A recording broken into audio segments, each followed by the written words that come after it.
Bismillah Rahman Rahim and Barakah Salah to all my Muslim brothers and sisters. The advantage of being in a cosmopolitan country is that you get to holidays for festivities.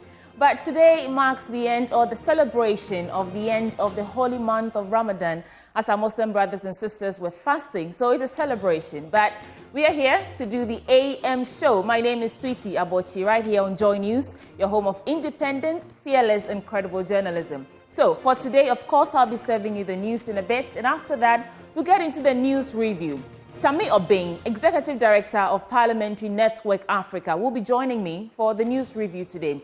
And after that, we get into AM Sports, where Mufta Nabila Abdullahi will bring you the latest update in the world of sports. Now, after that, we'll pivot into our big stories. What are we doing today? Today is Thursday, and on AM Exclusive, we have a conversation with Bridget Jogbanuku, former presidential candidate for the Progressive People's Party. So join me on that conversation and let's find out if she'll be filing for nominations again and what her plans have been and how her business is faring in this economy. Also on the show, government launches the performance tracker in what they say ensures transparency and accountability in governance. They say as of June 2023, over 13,000 projects across the 261 districts, across the 16 regions, across the 28 ministries have been validated and updated on this platform. We'll interrogate some of the highlights and see what really is the fact in the situation. And on our Citizens Microphone today, we find out how businesses are coping with the erratic power supply, known as Doomsaw or Doom CACA, call it what you may. We have power issues in this country. So join me with your comments, your thoughts by phone and all our social media platforms. Today I'm doing the show alone. Benjamin, I hope you're resting at home and you're enjoying watching me from home. All right, so that's it. Welcome to the AM show. Let's get into the AM news right now.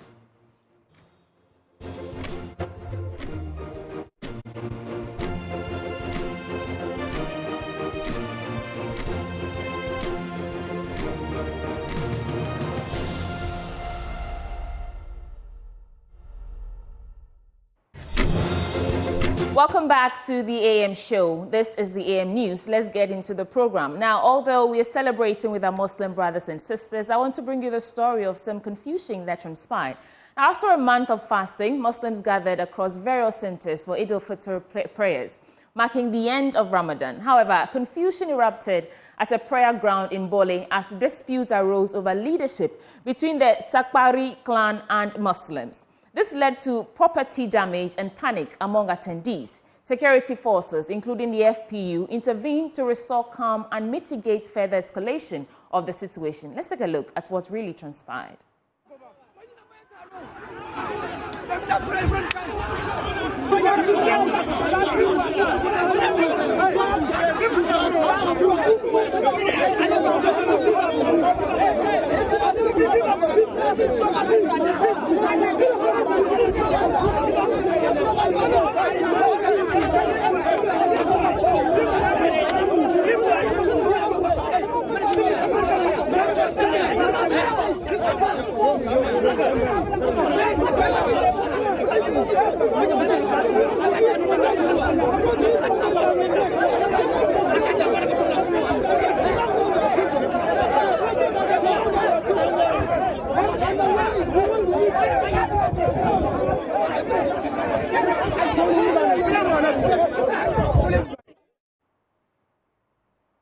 We will bring you more in our subsequent bulletins, but let's move on now to some Jamestown fire story.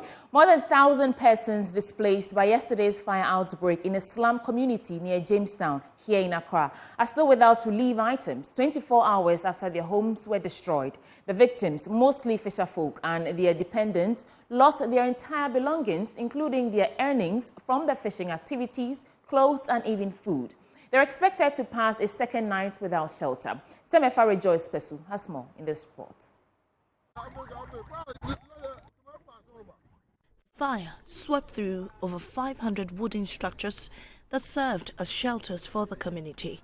As a result, scores of families have been forced to sleep in the open with little to no access to basic necessities. The lack of immediate shelter, coupled with the destruction of personal belongings, has exacerbated an already dire situation for the affected residents. Individuals who lost their shelters in the blaze are now appealing to authorities for essential aid. Last start around 1 something. We were sitting close to the sea and we scented smoke and we thought it was someone burning charcoal. But we weren't convinced enough, so we decided to check where that thick smoke was coming from. Upon our arrival, we saw our homes burning to ashes. We didn't have enough water, so we didn't have a choice to go and fetch water from the sea. Indeed, we lost a lot.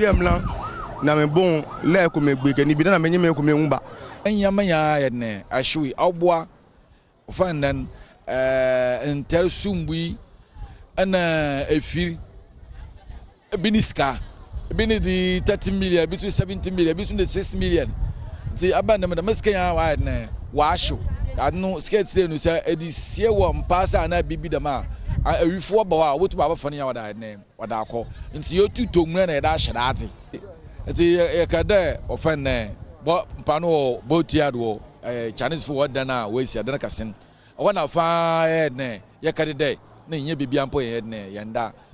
Assembly member for the Gbagba City, Jamestown area, Festus Ni Ai Hayford, has been speaking to Joy News. This place is a business area, so it's not a place for people to be living. Even though people do come and then after work, they have some massive structures around which they try to spend the night and all that, because some would have to go for sea probably at dawn or early the following morning. So those whose properties have been destroyed are the fishmongers. Fishmongers, yes. They have lost a lot of things. Engaging some of them. Yesterday I came around when the fire was being quenched. And then we saw a few of them who were trying to salvage the few things that were left for them. It was a difficult thing to behold. A few of them who had to leave just step out. Those who were able to salvage some of their stuff, they bought abubuya and then some other means of transportation to take them back to wherever they are coming from. Those who don't have anywhere going, they have to patch with their friends. That was what I saw. But just for us to know that this place, like I mentioned earlier on, it's not a residential area. It is a business area. And the numbers, as of now, I can't give you offhand because we are still putting the list. You know, they are dependents. So if you want to add the dependents to the main business owners, then you can be talking about these huge numbers. Deputy Director of the Accra Sub-Metro of NADMO says efforts are underway to assess the full extent of damage and identify ways to support those who have lost their homes. We are here to take their data so that we will know the number of people who are affected. Mayor and a team were here to grant interview. So she tasked us to come and take the data, and then we forward the data for her to know if there is any help that they can give to support them. We are taking down their names. Actually, we don't know those who are affected. So we have asked their leaders to take down their names, their items that are destroyed by the fire, and then we quantify it in the monetary term. And then we also do our assessment, we do the reconciliation, we write a memo to it, and we forward it to the mayor. So they will also take it from there and see what they can do. Information or any the incident that happens, we will do by getting the data, and then we give it to the appropriate authorities, and they will be working on it. So I can't say anything that we have the resourceful things to help or not for now. In the meantime, affected residents remain in a state of uncertainty, grappling with the immediate aftermath of the fire and a daunting task of rebuilding their lives. And now, he's shaken but not shaken. That's the watchword of a former prisons guard, Kweku Enchi, who has for the past 13 years battled with Parkinson's disease, a medical condition that forces him to shake uncontrollably. His condition, although burdensome, is not deterring his spouse, but rather deepening their affection for each other. Marking International Parkinson's Disease Today, Emmanuel Bright Kweku tells the story of love brewed amidst a debilitating condition.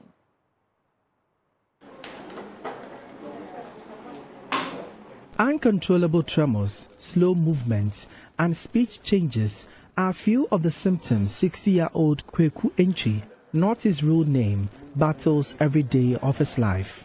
What started as a mild head shake aggravated into extreme physical shake of his entire body, especially his hands, which doctors later diagnosed as Parkinson's disease. Wife of Kweku Entry recounts the 13-year tale of her husband's ordeal.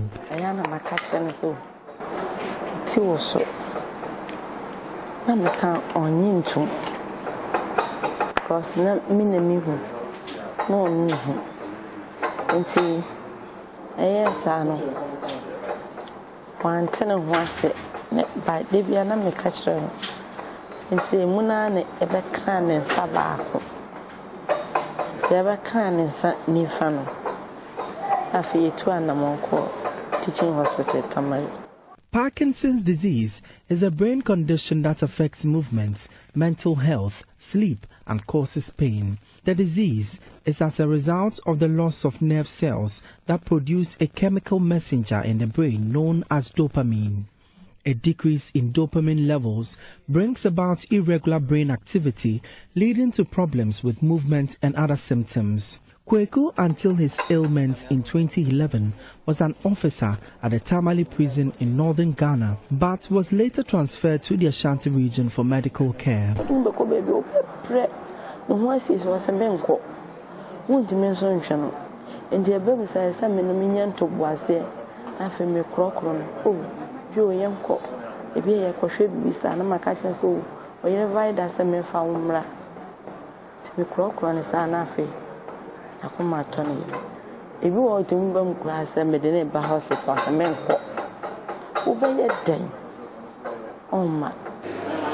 The symptoms of the disease are usually misdiagnosed, which make the disease difficult to manage when lately diagnosed.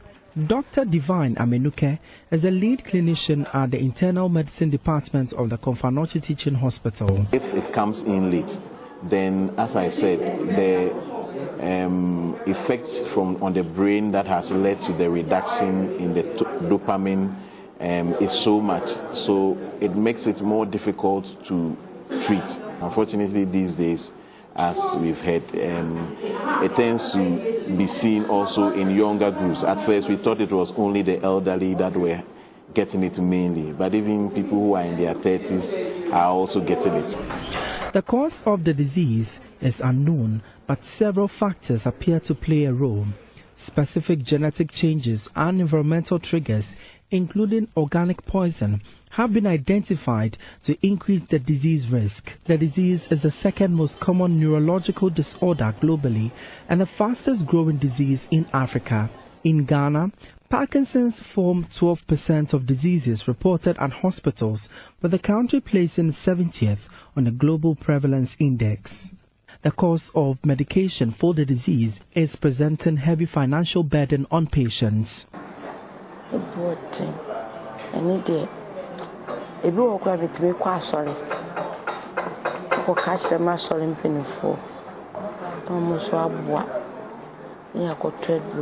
Only 2 medications are covered under the list of the country's essential medicines, which health officers say aren't the suitable medication to manage the disease. Dr. Ishaq Ahmed Yusuf is a pharmacist at Kath. If you don't control the symptoms early, the disease progresses very fast, and the implications are that the conditions will progress with complications. If you have these medications, the tremors reduces, the rigidity, the slowness of movement. And in terms of their lifestyle, it helps improve their lifestyle. While doctors appeal for an insurance coverage for the disease, the Enidaswa Parkinson's Disease Foundation has been supporting people living with the disease. Dr. Vida Obese is the president of the foundation. Educating the public about the disease and letting them understand that is not the case. Secondly, we also want the patients to understand their condition so that you know yourself that that is not the case. And so when you build yourself up, you're able to match up to whatever challenges people expose you to. Everyone is super because today we are how about so by the nefa when MP. Here pay come. The fire when you are sorry. But just as the marriage vows they exchanged 40 years ago, the couple will not allow the disease sever their love and respect they have for each other.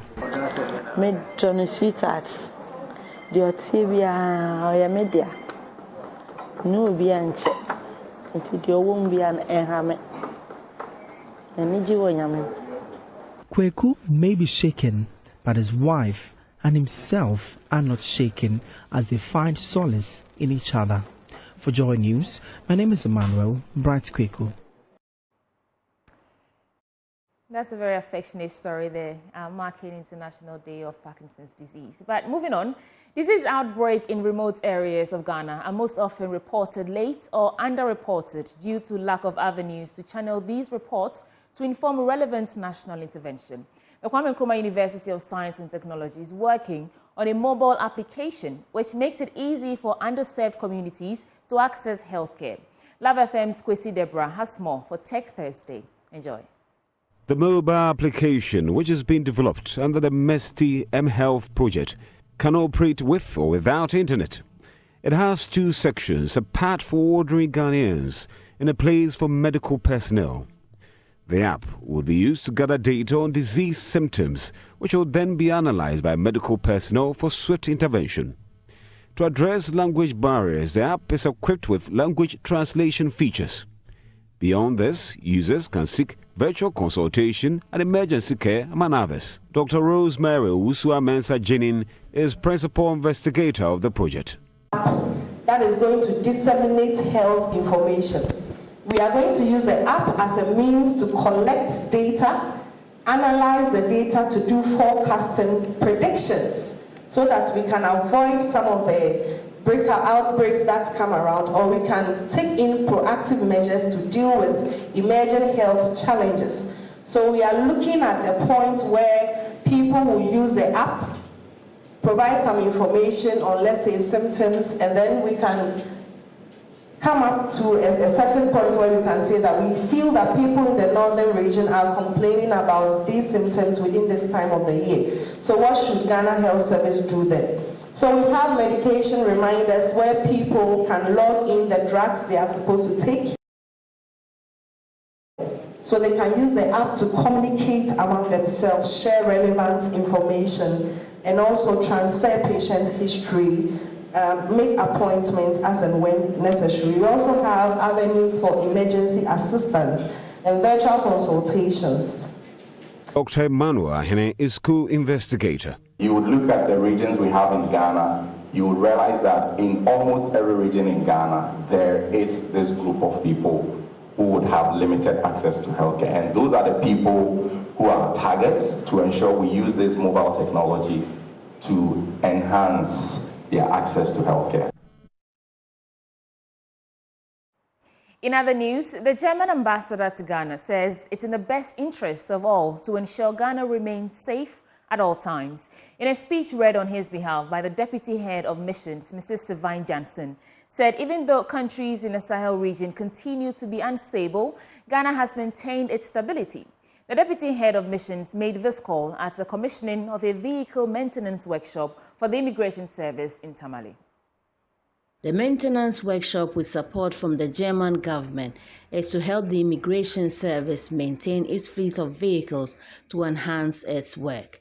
Speaking at the commissioning, Mrs. Sylvain Janssen said there are a host of problems in the Sahel regions, ranging from competition for scarce resources to terrorism. So they span from competition over very scarce resources, the need for increased state support for social services and development, tensions between migrating and local communities, chieftaincy conflicts, organized including transporter crime, and last but not least, radical and extremist forces in the direct neighborhood, retreating also into Ghana.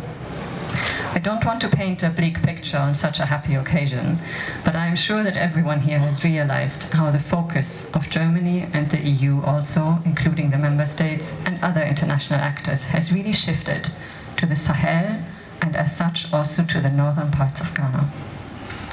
We and our international friends, we aim for the best future for this region. And it is in all of our best interest to keep Ghana safe and enable her to fulfill the prosperous future that she deserves. The Deputy Controller General of Immigration, Finance and Administration, Isaac Owusu-Mensah, said the garage will go a long way to mitigate the challenges faced by the service. Today, we are very pleased to observe the successful completion of the construction of this facility, and I must emphasize that this will go a long way to mitigate the problem faced by the service in maintaining its fleet of vehicles and motorbikes that are deployed particularly to remote areas for operational activities, including security operations. Northern Regional Minister Shani Al-Hassan Shaibu called for maintenance to increase its lifespan. Edifices that have been inaugurated with fanfare have been allowed to deteriorate few years after usage, all due to absence of operations and maintenance plans to ensure that they are regularly maintained. Against this background, I want to request the GIS to put up a robust operational and maintenance plan that would give this modern facility an everlasting lifespan. The Northern Regional Commander of the Immigration Service, Dr. Prosper Asma, said the challenges faced by commanders in the northern regions cannot be overemphasized. It is near impossible to enumerate all the difficulties that commanders in the northern regions undergo in trying to maintain and service vehicles. Numerous vehicles and motorbikes have been grounded due to the non-availability of the requisite parts, the lack of adequate expertise, tools, and the long distances to be traveled to procure relevant parts, just to mention a few. This really is a one-stop solution and a game changer to our automobile servicing and repair problems.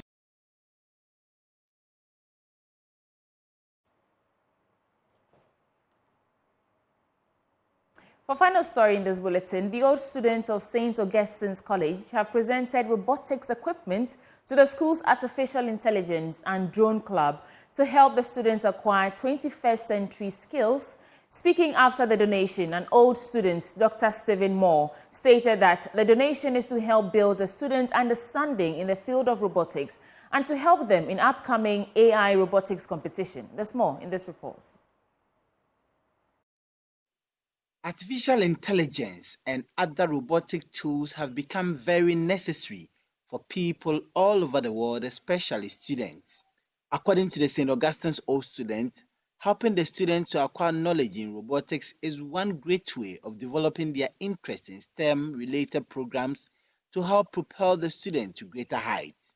An old student, Dr. Stephen Moore, a lecturer at the Department of Mathematics at the University of Cape Coast, explained the rationale for the donation. The idea is to support the students in the school to be able to help them build their understanding of robotics. And we feel this is the best way to do it. If they get this state-of-the-art equipment, then they'll be able to train well and train and prepare as well better for their future as well as for the college. There are a lot of competitions on robotics in Ghana, particularly the World Robotics Competition, which is usually in June. And the winner of this competition represents Ghana internationally. This year to be in Turkey. Over the years, we've not provided a lot of support for the students, but this year we decided that we needed to provide more support. And this is what we are here for. We came to present equipment worth of about 50,000 Ghana cedis only on robotics to help the students train, prepare. And we believe that this preparation is not just for competitions, but also will go to enhance their academic life.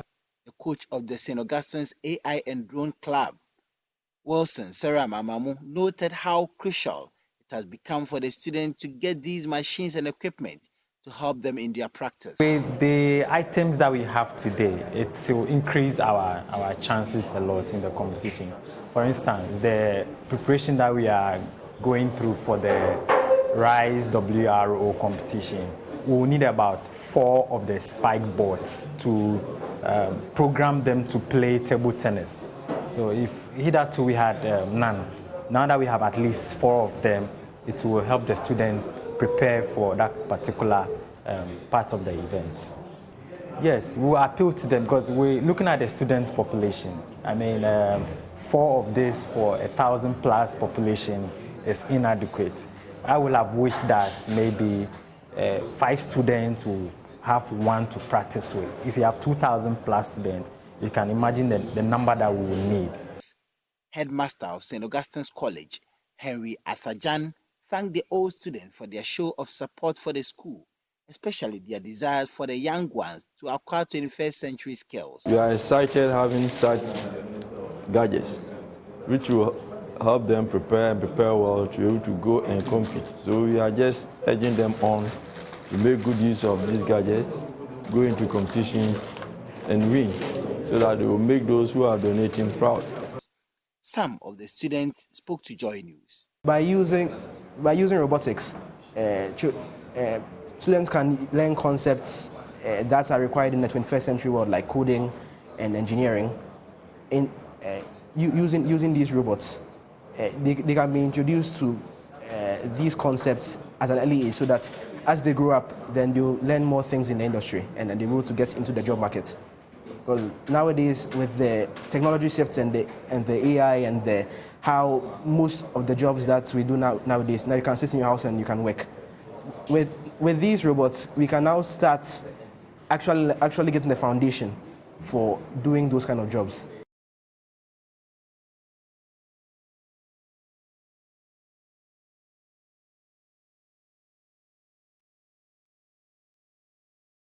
And that'll be all for the news on the AM show. Up next is the news review. Stay with me.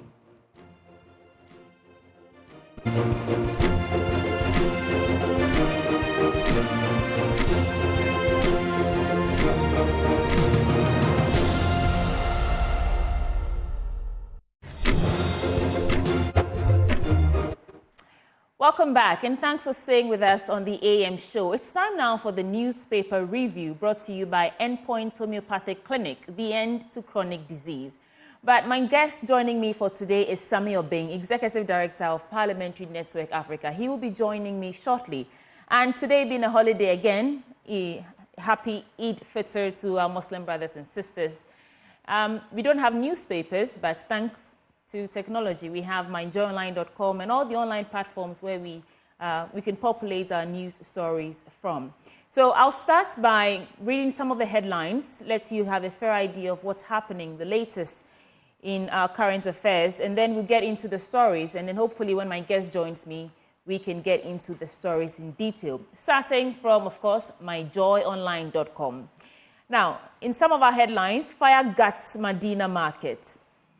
We believe that BVRs can't be missing due to EC's stringent measures. That is according to Asiedu Nketia.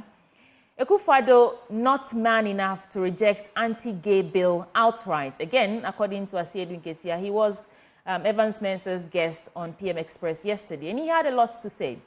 Ghana Airport Company Limited staff interdicted over alleged cocaine smuggling at Kotoka International Airport.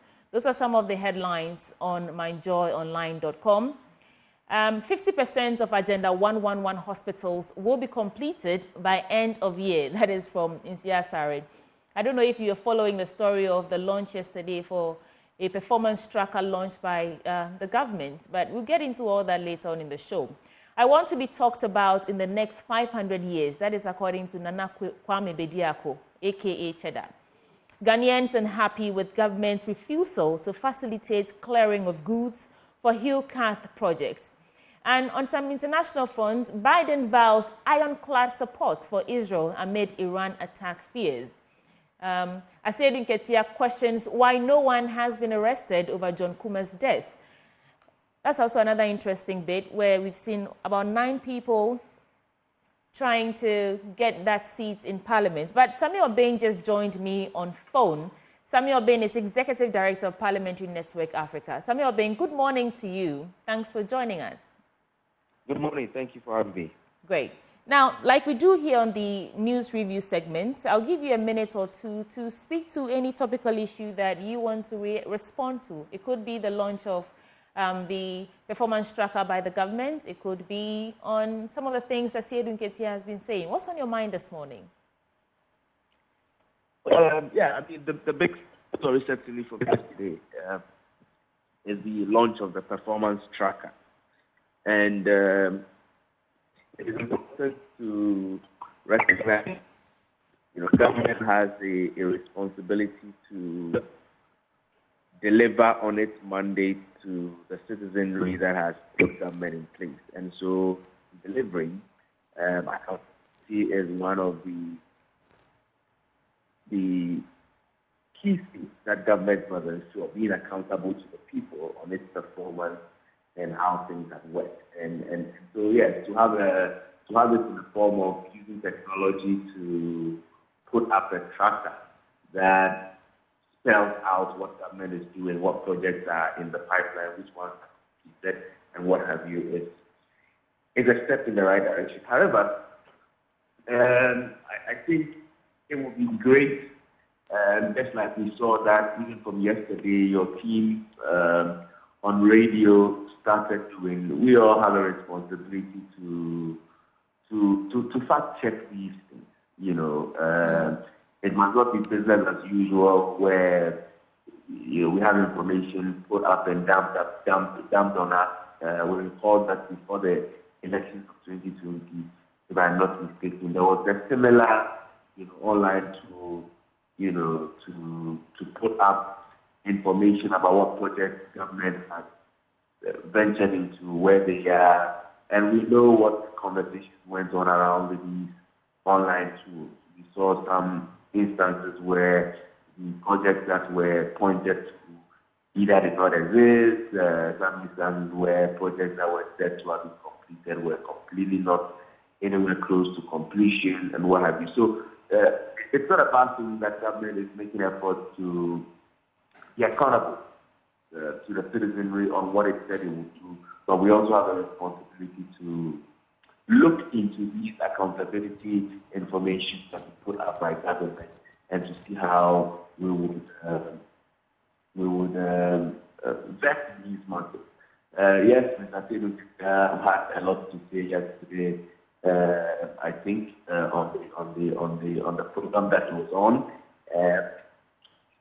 Very interesting thoughts shared on the bit about the Electoral Commission and all of the purported or alleged missing items and how it has effect on our elections. These are certain issues that we don't have to be sweeping under the carpet because election integrity is so important. The upcoming election is of great importance to all of us, and it must not be business as usual where the opposition parties seem to be the ones complaining, where the Electoral Commission seems to be only defending and not even listening to the merits of some of the arguments that are being made and probably attempting to deal with the issues. And we need to be moving away from these. So I think within the context of a minute or so, these are some of the issues I would just like to pick up on. Right. Thank you, Samuel Bain. And in fact, continuing from your last presentations, let's get into some of the things that the chairman of the NDC has been saying, Asiedu Nketia. Let's do the story on his assertions on the president not being a man of his own or not man enough to outrightly reject the anti-gay bill. That story is on myjoyonline.com, and I'll read it, and then you can respond to some of the things that he's saying. The headline is, Akufo-Addo not man enough to reject anti-gay bill.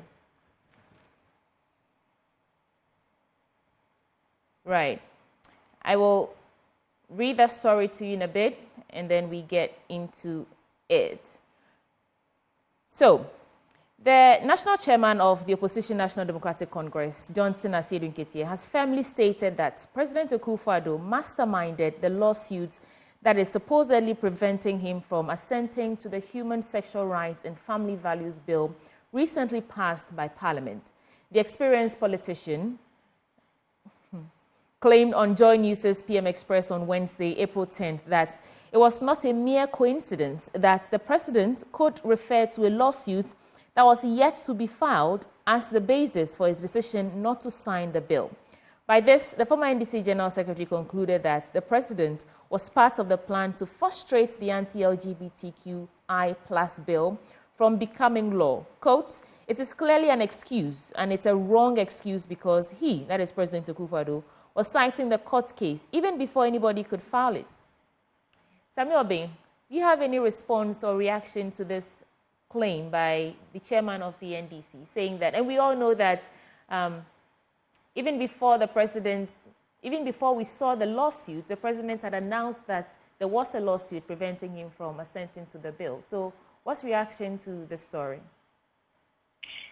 Mr. Akufo-Addo's allegation that the president is the story of masterminded.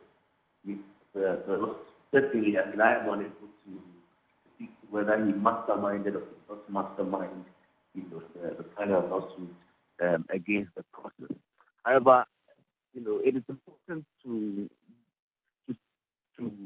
the merit or otherwise of this entire standoff, if you like, between the executive and the legislature. And those of us at Parliamentary West Africa, we have maintained a few things in respect to this, some of which aligns with some of the thoughts shared with Asiedu here, but some of which necessarily does not align with his thoughts. The first point is this. The president and the executive, deserves every right to have an opinion or viewpoint about the bill as passed in Parliament. Remember that it wasn't a government bill, so to speak. This is a private member's bill that was presented. And so they, as members of the executive who are not necessarily members of the legislature, may differ from Parliament's viewpoint on whether to pass the bill or not to pass the bill. And that opinion they have every right to hold.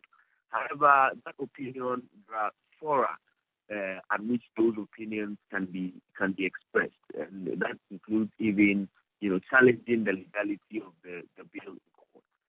And nothing stops people around the presidency or the executive branch in taking actions towards once the law is in place, challenging the legality, the constitutionality, or whatever, as far as the bill is concerned.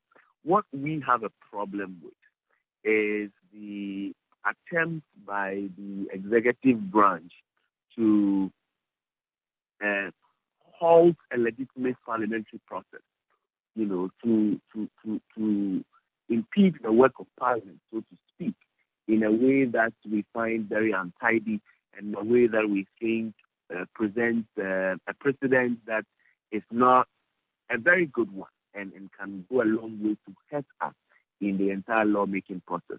So what are we talking about? We are talking about the fact that, hiding behind a lawsuit which already is taking some time to be heard. We know the processes that is going on to fast track it, and we are hoping that these processes will be quick so that at least they can bring some finality to the matter. Hiding behind that and having Parliament stopped from even presenting the bill for the purposes of the constitutionally mandated timelines within which this bill can have the assent process, or even if the president is refusing to assent it, signal Parliament about his refusal to assent it. It's for me a very big problem. And it presents, like I said, a precedent on how, going forward, bills passed by Parliament, if we do not take care, we may have instances where individuals, just like it is in this particular case, putting impediments in the way of even the executive itself in progressing on bills that they present to Parliament and Parliament gets to pass simply because there is a lawsuit against that. So the process the process that and the position that has been taken by the executive branch, we are completely against it. Although yes, we agree with whoever says that the executive has a right to completely disagree with the bill completely, but there are avenues through which the executive can express these disagreements. So yes, Asiedu himself also has the right to express his viewpoint. I'm not too sure of. I mean, of course, I cannot confirm or deny his usage of masterminding and attributing that to His Excellency the President. But these are our thoughts so far as what is going on is concerned, and this does not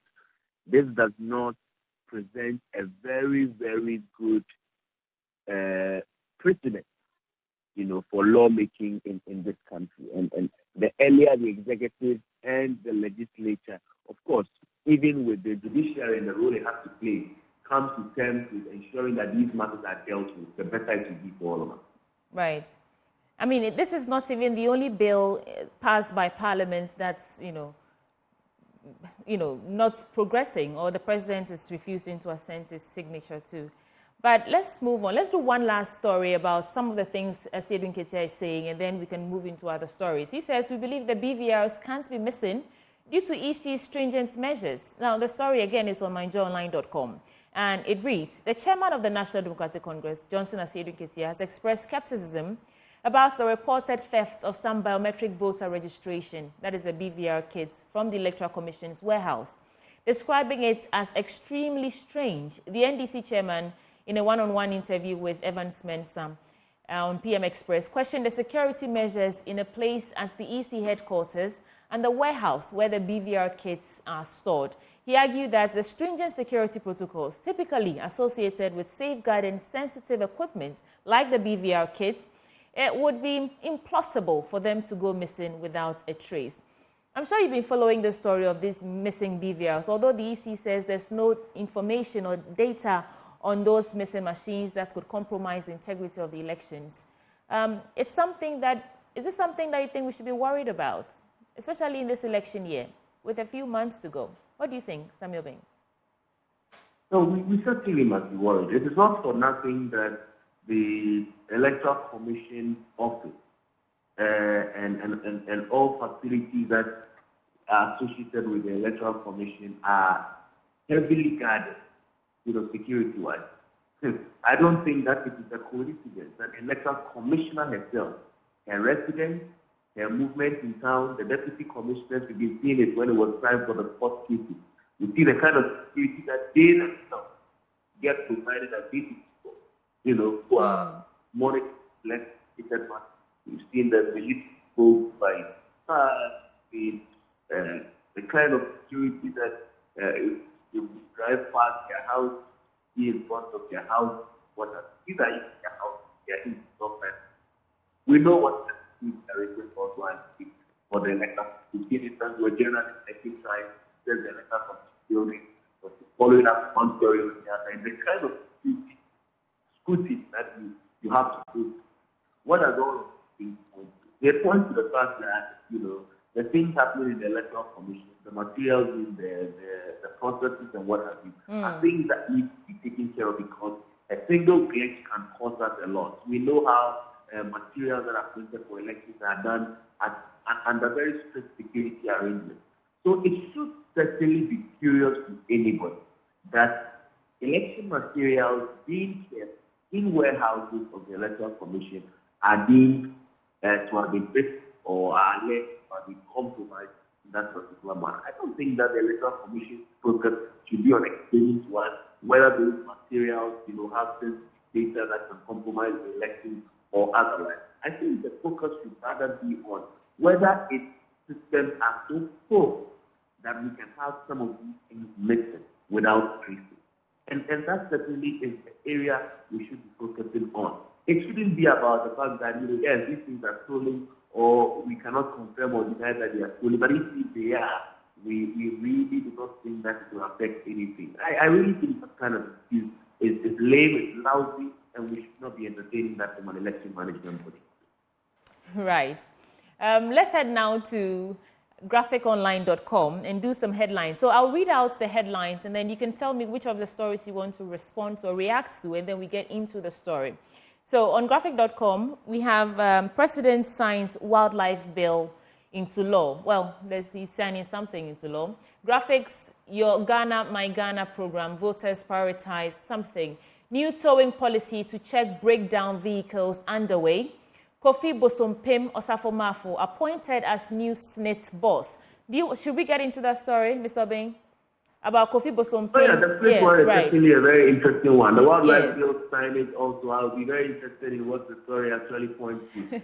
And how it relates even with the conversation around private members' bills and their signing. Exactly. So let's get into the story of Kofi Bosompim Osafo-Maafo appointed as new SSNIT boss.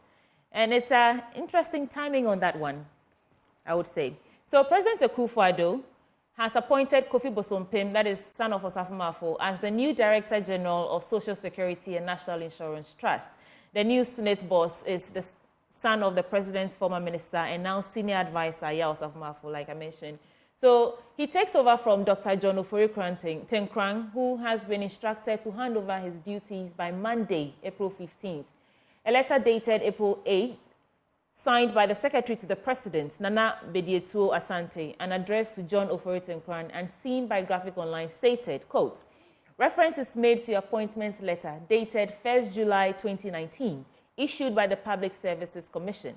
In accordance with paragraph 8 of the said appointment letter, I regret to inform you that the President has terminated your appointment effective 15th April 2024 with 3 months' salary in lieu of notice. You are directed to hand over your office to Mr. Kofi Bosompim Osafo-Maafo and proceed to collect any terminal benefit you may be entitled to. To ensure a smooth transition, kindly hand over and cease to act as the Director General of the Social Security and National Insurance Trust no later than close of business on Monday, April 15th, 2024. The timing of this sack and new appointment, and he's not the only one who's been appointed. There's been a series of new ministerial appointments and among others. What's your take on this new appointment, firing and hiring that the President is doing in a build-up to, I'd like to say in a build-up because it's election year, and when you probe or delve into the issues, you always find some sort of link to election. What's your thought? Well, it's true that there has been firing, hiring, resignation in the last couple of days so far as state institutions are concerned. Yes, it is. We've seen many of them, from GRA to, the board of ECG thing to, the SSNIT issue, could they be linked to elections? For me, I think these are the kinds of stories that those of you in the media, those of us as members should be interested in following, right? Right. We can draw the linkages with empirical evidence so that it's not speculation, it is not conjecture, but it is based on, facts that we are able to uncover or discover. Now, on the SSNIT matter specifically, this certainly must not be an issue that we must not be concerned about. We are talking about SSNIT.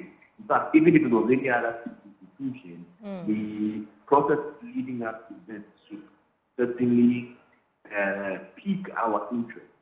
But particularly that it is SSNIT. The place that you and I, after working very, very hard every month, we are mandated by law to take some of our money there to be kept for us, for the future. And a place which is managed with our resources and all of that. Whatever happens there certainly must be of interest to us because it may or may not have dire consequences on our money, or it may have even positive consequences on our money, and so we should be interested. And government itself must be interested in not sweeping some of these eyebrows when raised under the carpet because public sentiment, public opinion, public viewpoint on some of these moves can have its own implication on governance, the popularity of the government, especially to an election. Why am I pointing to all of you? It's Mr. Osafo a staffer at the SSNIT yesterday. Is he one who is in line to become DG at SSNIT, at least from the role that he occupied? I think that he was a deputy, if I'm not mistaken. And so all that things being equal, there is no director general, and the one has to be elevated to that point. Maybe the standards at SSNIT requires that somebody who is in there and all of you. But you recall that even Mr. Osafo appointment to SSNIT a couple of years ago was one that did not come without the public raising some concerns, especially because of his political linkage to the senior of Akosombo and what have you. And so several years down the line is the one who at the time of being appointed itself into a position which was being a relatively junior position to the DG. All of a sudden, one thing after the other, and then we only receive a letter signed by Secretary to the President saying somebody has had to leave and has to hand over to this other person who a few years ago raised concerns were raised. Certainly, we require, first of all, as the people whose money runs SSNIT, secondly, as the controversies that surround this appointment in the first place. Thirdly, the linkages with the Osafo Senior, the presidency and all of that. And fourthly, even with some of the allegations that are being thrown in the public domain on how all of these things were contained in a certain publication that was put up prior to elections, and how these matters were preempted in that particular publication, and now it looks like it's rolling out, and how it's linked to some other organizations and companies that sit on their board and what have you. If these things are in the public domain, I think it is important that the government sees reason to respect those of us who are citizens of this country and contributors to SSNIT, to respect us well enough to offer some explanations on these matters. While those of you in the media, those of us in civil society who directly are connected to these matters, look at other avenues in probing into these issues, because we cannot allow such things to be hanging anytime they happen. Well, thank you for that submission. Time will not allow us to proceed, but one last headline on graphic.com and then we can wrap it up. HSO by-elections slated for April 30th, following the passing of John Kuma.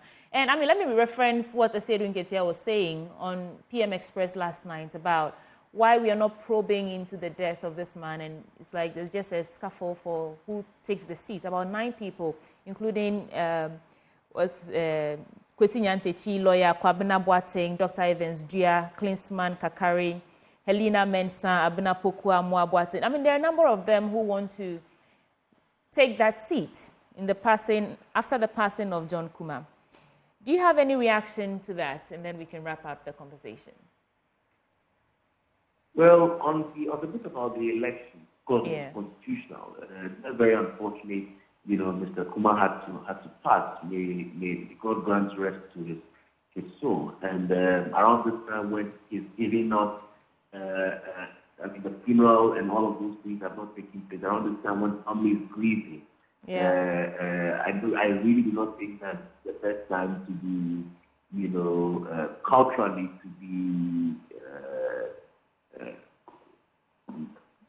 doing things that seeks to aggravate the pain that the family is already involved with. Like the rush to replace him so quickly, huh? Well, when it comes to I'm talking about this in relation to the state. Of course, that doesn't mean that the law is causing Ali the worker. I'm only that public politicization of some of this can be problematic. When it comes to the election, unfortunately for us, our constitution, all those Ghanaians and what are chapters of death, some of you, still provides an avenue for elections to be held, maybe in the midst of all of them. So unfortunately, it's constitutional, and we needed to comply with that. And so 30th April has been set as a date for this election to take place. I want to say elections, you certainly will find people who will be clamoring for the vacant position. I don't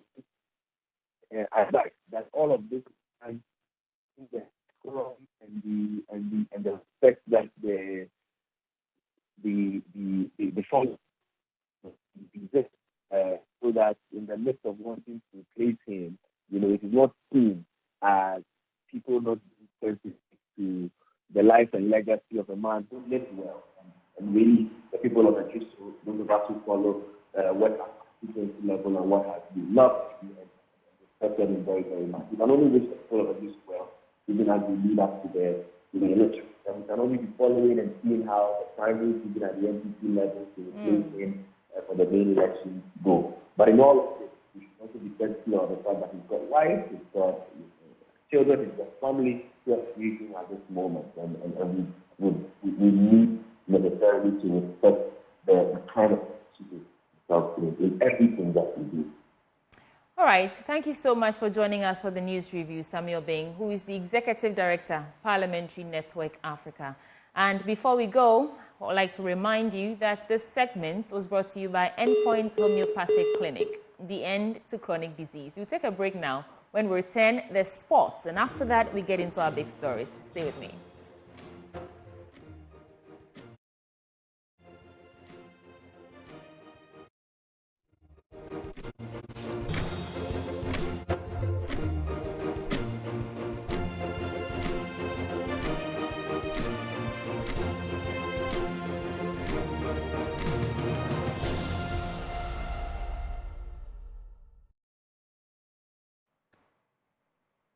Welcome back on the AM show, and we appreciate you spending your holiday with us. It's time for AM Exclusive. It's Thursday, it's a holiday, but for God and country, we're bringing you one of the trailblazers in Ghanaian politics. I'm going to have a conversation with someone I introduced earlier in our lineup, but I want to bring you up to speed. So this woman is a Ghanaian politician.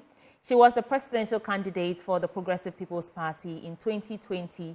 And she was also a columnist at Graphic Communications, where she wrote for Manners Matters. When you see her, you see why I'm quite excited to be speaking with her. But let's get straight into it. My guest today for AM Exclusive is Bridget Jogbenuku.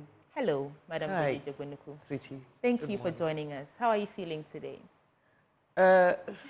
Tired.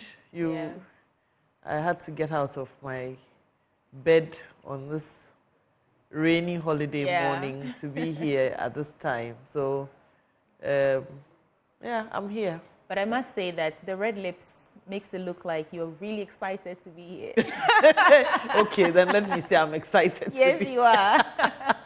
But it's good to have you. And like I was saying, this is about you, what you've been up to, and some of your thoughts on the major things happening in the country. So, starting with, what's not on your Wikipedia page? Or how do you describe yourself to someone who doesn't know you? I'm somebody's daughter. Okay. That's a start. Oh, yeah, it's a start. I'm somebody's daughter, both deceased but still. I'm the last of, I come from a family of 5 children. Okay. But we're not children anymore. We are all adults, obviously. You mentioned before we came on air that my Wikipedia page didn't have my product. Business, And if I'm here and I've been given this platform, the first thing I should talk about is my product, Way Flavor. Okay. Way Flavor is Jomi palm oil of the most superior quality, produced by women in the very traditional area where I come from, in the Afajatu South District. Okay. So these women have been doing this thing for ages, for years, generation after generation. I was introduced to this Jomi by my mother because she would not buy any other from Accra. Okay. And anytime she bought from Accra, she had to complain about it. At the time, I used to think... Why was that? Was it diluted? She said it was. My mother was a good cook, by the way, and loved the flavor of her food. And she believed that the oil from Accra was not authentic. Okay. Well, it was always mixed with something. You know, there's Jomi and there's palm red oil. Right. And the red oil tends to be a little sticky. You know, you eat it as steaks or it congeals. Jomi is lighter, has a flavor. Doesn't leave that doesn't leave residue. aftermath. Yes. Yeah, right. So she always could tell almost immediately. So for a long time, I mean, most of my lifetime, my mother only brought Jomi from my hometown, from V. And now you've made a business out of it. I've made a business. How is that going in this economy? It's going well. It's been difficult. It's been difficult. I've seen the trends when people would buy large quantities or the bigger packages to now people buying in small quantities simply because really you can't put all your money in one thing. They can't afford it anymore. But things are tough. The women are producing, but sales are slow. And it's the economy.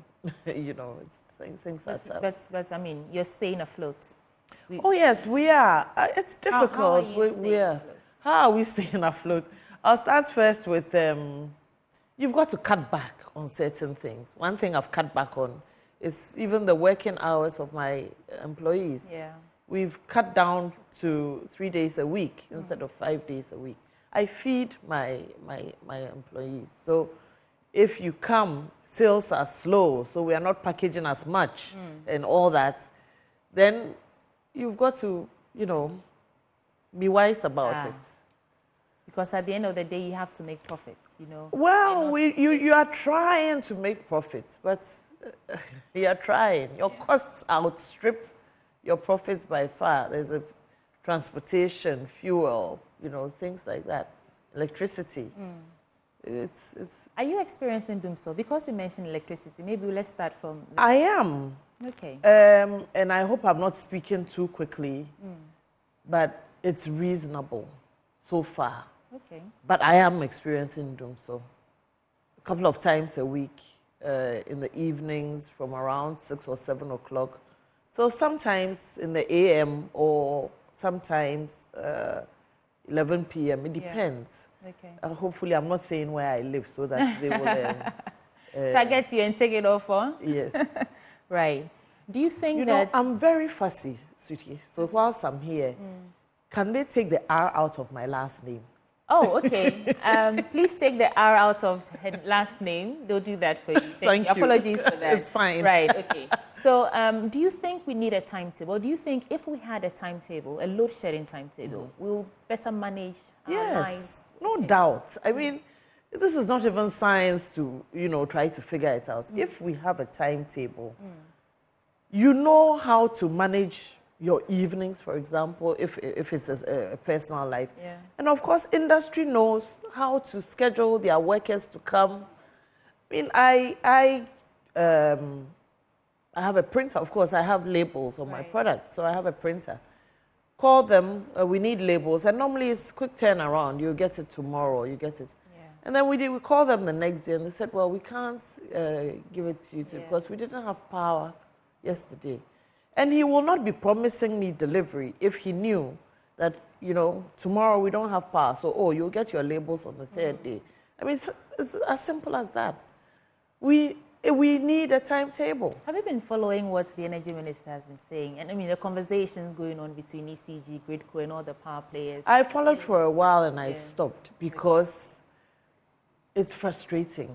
If, you can't figure it out. I find that we are putting in measures and policies without consideration for the average Ghanaian. It's about what we are doing, and the outcome is for us alone and for our image and for our party. But there is no consideration whatsoever of the impact that it has on the average Ghanaian. And that is the frustration for me. So I was following for a while, but when you say to me that I should go and draw up my own timetable, it's an insult.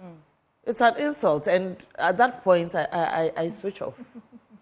Yesterday, I went to town to assess how this erratic power issue is affecting businesses. Some cold stores tell me that they are losing not only money, products, customers, because the meat will go bad. People think that you are doing something wrong, and so they will not return to buy from you. when it goes bad and you see it, you have to throw it out. And so I think it's time we all just added our voice to saying that we need a timetable. We know there's a power deficit. We know there's a problem. And it's not going away anytime soon. Just help us better manage it. And this is where my gender lens comes Please, give me all the gender. Women are in many businesses that are completely dependent on electricity, on power, and energy. Our salons, our cold stores, a lot of women SMEs, yes, clothing, fashion, clothing, dressmakers. A lot of these women's businesses, these SMEs that we tout and say they, fuel the Ghanaian economy, are dependent on energy. We continue to tax us. We continue to, chase after them. There was a radio station once that was going after women's business. I heard once or twice they would go with a GRA task force, and it would be aired. And I was thinking, what are we doing to women's business? Why are you doing this? I mean, I'm not saying you shouldn't chase them for their taxes, but why are you? I asked the station, why are you publicizing this? Why are you only scare us women? And a lot of women, I think there are more women in the SME than there are men. Yes. Why target us? And therefore, with this power crisis, when you think that SMEs are actually fueling your economy, why don't you just respect them for what value they add and say, we are in a crisis too. This is what we can do for you. Don't disrespect us. But it is what it is. That's the situation we find ourselves it ought not to be what it is, because there are women in governance, in leadership, in parliament, who ought to speak up in cases like this. Looking at it from the angle of, from the angle of human beings, humanity, Ghanaians, and our lives and livelihoods. Yeah. I understand what you're saying. But before we continue with the current issues and our takes on that, I want to get to know you a little bit more. You've worn many hats, from columnist to general manager at Aviation Social Center, Ashanti Goldfields Corporation, SC Johnson Wax, flag bearer of the PPP, so many of these roles that you've found yourself in. Which of them required the most from you in terms of growth and adaptability? Which of these did you find the most challenging to you? Probably, see, each was during a period, so I can't say one did more than the other. But probably a general manager of Aviation Social Center. It was new. For the first time, maybe not the first time, because I learned from a gym that I used to attend, which was set up by an American man and his Ghanaian wife, Tyrone Moore. And his wife was Dora Bedwansa, yes. And it was called the Accra Fitness Center. It used to be located opposite Country Kitchen. I believe Country Kitchen is still there in Ringway. So I was a member there, and they made a business out of the gym. Initially, gyms were just run. People would go there, pick up metals, whatever. But they made a business of it. And there was a friend I lived with, an African-American friend called Leslie Flagg. And Leslie put together a business plan for them. And I read that business. Out of the blue, I just picked it up and read it for the sake of it. Fast forward, I don't know, 10 years maybe. I came back from working in Ashanti, in Tanzania, which was another place of growth for me, because I studied Swahili, I speak Swahili, and I worked with it in Tanzania. But when I came back, they wanted a general manager for Aviation Social Center. fitness and sports was my passion. I enjoyed it. I did it. Okay. Yeah, I was a sportswoman all my life. In Wesley Girls High School and University of Ghana. See, that's I played. Yeah. You see, I played basketball. Okay. I was the captain of the women's basketball team in the University of Ghana in the early 90s. Okay. So anyway, so with that passion and that interest and the little I had learned from that business plan, I said I can do this. You know, it's not simply knowledge that runs a place. There's also got to be interest and passion and drive, right, and vision, you know. So that was a place of growth for me, to be able to take it and make it a business rather than just a place of recreation. Right. It was a lot of growth for me. There was a lot of learning from there. What I don't know whether it says anything about my mentoring. Mentoring women. Mentoring women. Yes. Mentoring Women is an organization, a non-profit I started when I came back, when I was selected to participate in the Fortune Global Women's Mentoring Partnership Program. It's a U.S. State Department funded program in partnership with Fortune, the women Fortune 500 companies, women in Fortune 500 companies. It's a program that is run by an organization in the U.S. called Vital Voices that invests in women's leadership all over the world. So it takes women from various parts of the world. We are taken to the U.S. We are given mentors from the Fortune 500 companies. And, you know, we learn best practice. How that works. So were you one of the mentors? I was a mentee at the time. Okay, all right. So I was a mentee. My mentor, interesting, was the president of the WNBA at the time. Okay. She, interestingly, has gone on Women's National Basketball Association. Yes. So I was in the WNBA headquarters for 3.5 weeks. Okay. Interacted with her and many, many other women like Billie Jean King. I'm a tennis fanatic. You know, as I sit here, I probably will be missing Monte Carlo. It will start soon. Okay. So I play tennis as well. So, and if I might add, my favorite place is Accra Lawn Tennis Club. If I don't say this, they'll kill me. Okay. So, before we go on to activities of the PPP, do you think that our sports industry needs salvaging, or do you think it's beyond redemption? There's nothing beyond redemption. It can be salvaged. Okay. What would it take to fix it?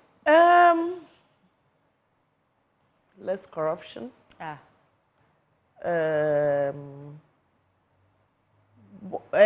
you see, when you talk about our sports industry, frankly, it's limited to football.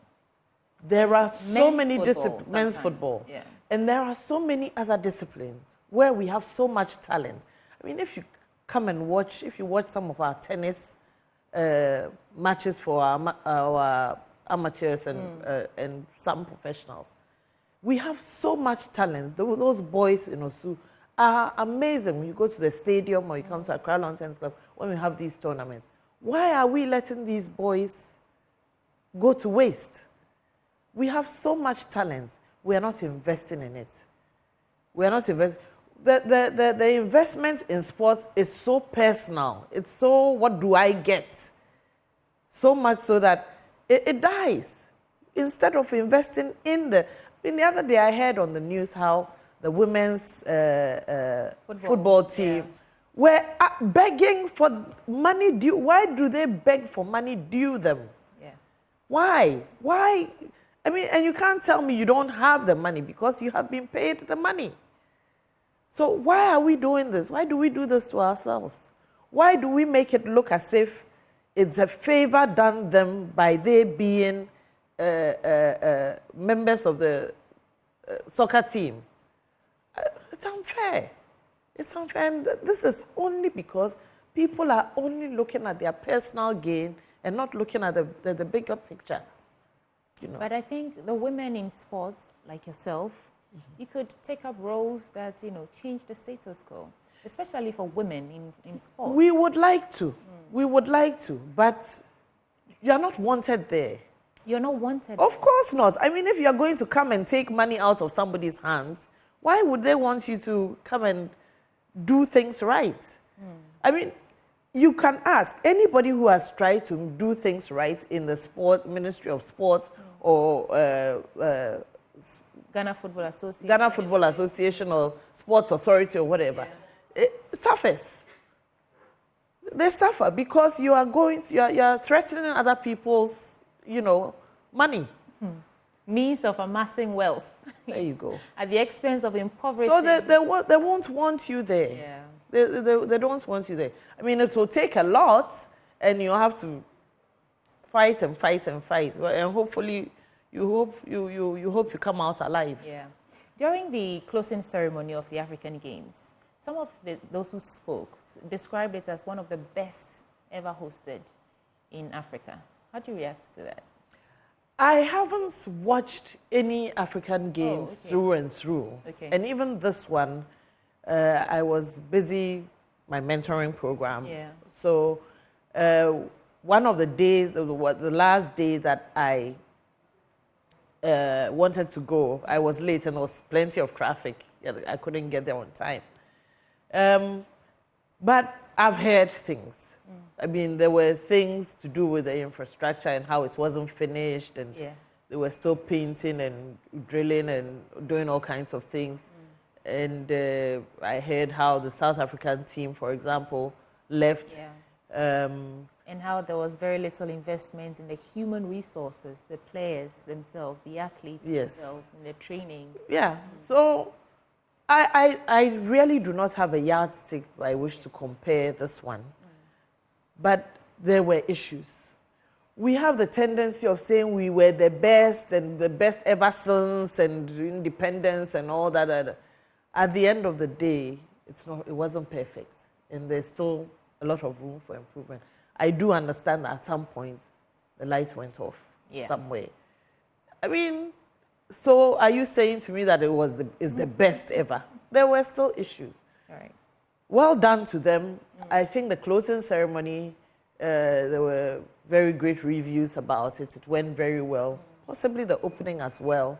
When the game started, I think they were insisting on people paying, so there wasn't much of spectators. But that changed. And therefore, I think that there's learning to do it better. I'm told that they say we are now in a position to hold Commonwealth Games. Yes. Okay. Okay, huh? I guess time will reveal all. Oh, yes. Yeah. Let's talk about the PPP. Are you filing for... I understand nominations will be open from 1st April. Is it open? Yes. Are you filing for flag bearer position? I'm praying about it. Oh, okay. And... Why is there a pause to that decision making? Because you were flag bearer last election year. Yes. It's a different time. Okay. It's different times. The PPP has been through a lot. Many challenges. There may be other people who are interested as well. The landscape has changed a lot.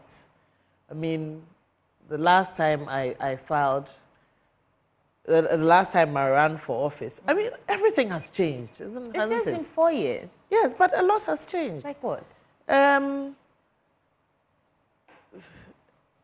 There weren't many other parties on the scene. It wasn't the NPP's last term. Okay. The campaign changes with the period. Okay. So you must look at it and look at the prospects, look at what inroads you can make, see that you are still relevant and your message is still relevant, and many things. So I am thinking Praying through all about these it. things and praying about it. But you're And still- speaking to people about it. I still have until the 30th of April. Okay. I believe that before that, I would have made a decision. Hopefully, when you make your decision, you can tell us first. Oh, yes. You know how it is. You make the decision and all of you will follow me, I hope. Yeah. But you're still very relevant in the PPP. How are they? Oh, yes. How is the party preparing for election 2024? We've seen a lot of campaign activities from the two major political parties. John Mahama building Ghana tour, President Akufo-Addo and his government, digitalization, breaking the 8, launching things all over the place. How are you preparing for? We are organizing at the grassroots. We are organizing. There's a lot of organization going on. I think when you go to places like KEA, you go to, we have a very active regional chairman in Kumasi, in the Ashanti region. If you go up north, we have people there who are active and getting the party organized on the ground, as they say. So we are working towards that. The frenzy of the elections will probably build up in the second half of the year. Okay. And you'll see us there. Okay. Do you think the PPP is still, not still, is a formidable third force? Or could it be a formidable third force? We are a force. On the back. We don't want to say a third force, Okay. because that means that we come after the first and the second. We are also a force, and we will you will prove, or will bring a showing. We'll show forth in due course. But it's 5 months already. Yes. And there hasn't really, you have not been in the news on your campaign activities. Well, do you think that you have enough time to first organize, prepare, campaign, mobilize the youth? Because we are the ones shaking things up now. You see, mobilize the youth, and I'll say this. You are the ones shaking things up now. But shake things up from the organization. Oh, thank you. Shake things up. Thank you very much. Shake things up from now. Don't sit and wait and say, what are you doing, PPP? We need all of you. So if you want to shake things up, come and shake us up. Come shake things up with us. How do you mean? How do we shake things up? Register as a member of our party. Start campaigning for PPP wherever you find yourself. Find a candidate to support wherever you find yourself. Look for the executives and see what you can do to contribute to our party. You know, I say to the people in my party that a lot of the campaign now is on social media, and the youth are very social media savvy. So bring your social media skills to support us. Put us all over social media. You've heard me today. Say something about me on social media. Say you'll support me. But more importantly, please go and register. A lot of the youth are not registered voters. Well, we like to respond to a call, I think. So perhaps that's the gap. We've not been getting that call from you, from the party, to join you, to register. Regardless, it is your civic duty that you vote. So whilst you are waiting for me to hear something from me, go and register. Okay. And also, in fact, if I had known that you were going to be talking to me about PPP, because I was told it was a personal thing, I would have, we have a short code. Okay. And maybe I should find it before I go. Okay. You can go on that short code and register as a member of the party. Okay. Yes. It's called EVA, and we'll find it. Okay, no problem. And put it up before I go. No problem. So that you let's proceed. Yes. Yeah. Have you been following this child marriage issue?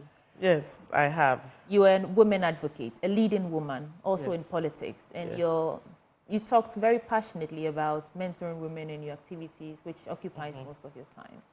How do you react to this? Well, they're saying she's 16 years old, How do you react to this 16-year-old girl being betrothed to such an old man? It's wrong. I wrote about it a few times on social media. It's wrong. Regardless of how you try to justify it, it is wrong. And that is why they try to find all kinds of answers or reasons to it. Oh, it's not a marriage, it's a betrothal. Yeah. She's 16, she's not 18. Oh, it's not so, she wasn't marrying him, even from all indications, even though from all indications of the video, it seemed like a marriage ceremony. It wasn't marrying him, she was marrying a deity.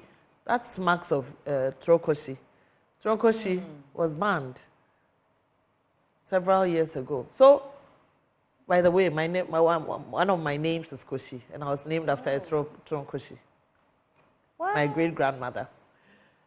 Koshi. Very spiritual woman, I'm told, and strong. So, yes. So, as I was saying, it's wrong on all fronts, no matter how you try to justify it. This is a child who must be allowed to grow and learn, and in due time, if she wants to be married, she can marry when she is able to take decisions on her own. Now they say, oh, but it's our culture. I mean, if this is our culture, and we are talking proper human rights, proper human sexual rights and family values, this is certainly not. If you are going to pass a bill into an act on proper human sexual whatever and family values, this certainly goes against it. So please, it's wrong on all fronts. It ought not to have been done. And if it was done, people bring videos of the girl saying, look how happy she looked. What did she know? She doesn't know any better. And indeed, I mean, they say, oh, but there were women then, you, the women advocates, the women there. What do they know? Do they know any better? You know? So I heard someone on air saying they need to be educated. Of course they need to be educated. Each of them have rights. There's a certain socialization that has put us women in a certain place to think and act in a certain way. We've got to think about it and say, this is not right. It is not her. It's against her rights for this to happen. And then we take it away. You see, the one thing that I heard that I got really irritated about was the fact that they said, oh, but they couldn't find a virgin. Who de-virginizes these girls? I mean, who then? If you, the men, cannot find a virgin and it's a virgin you want, why then do you deflower them before their time?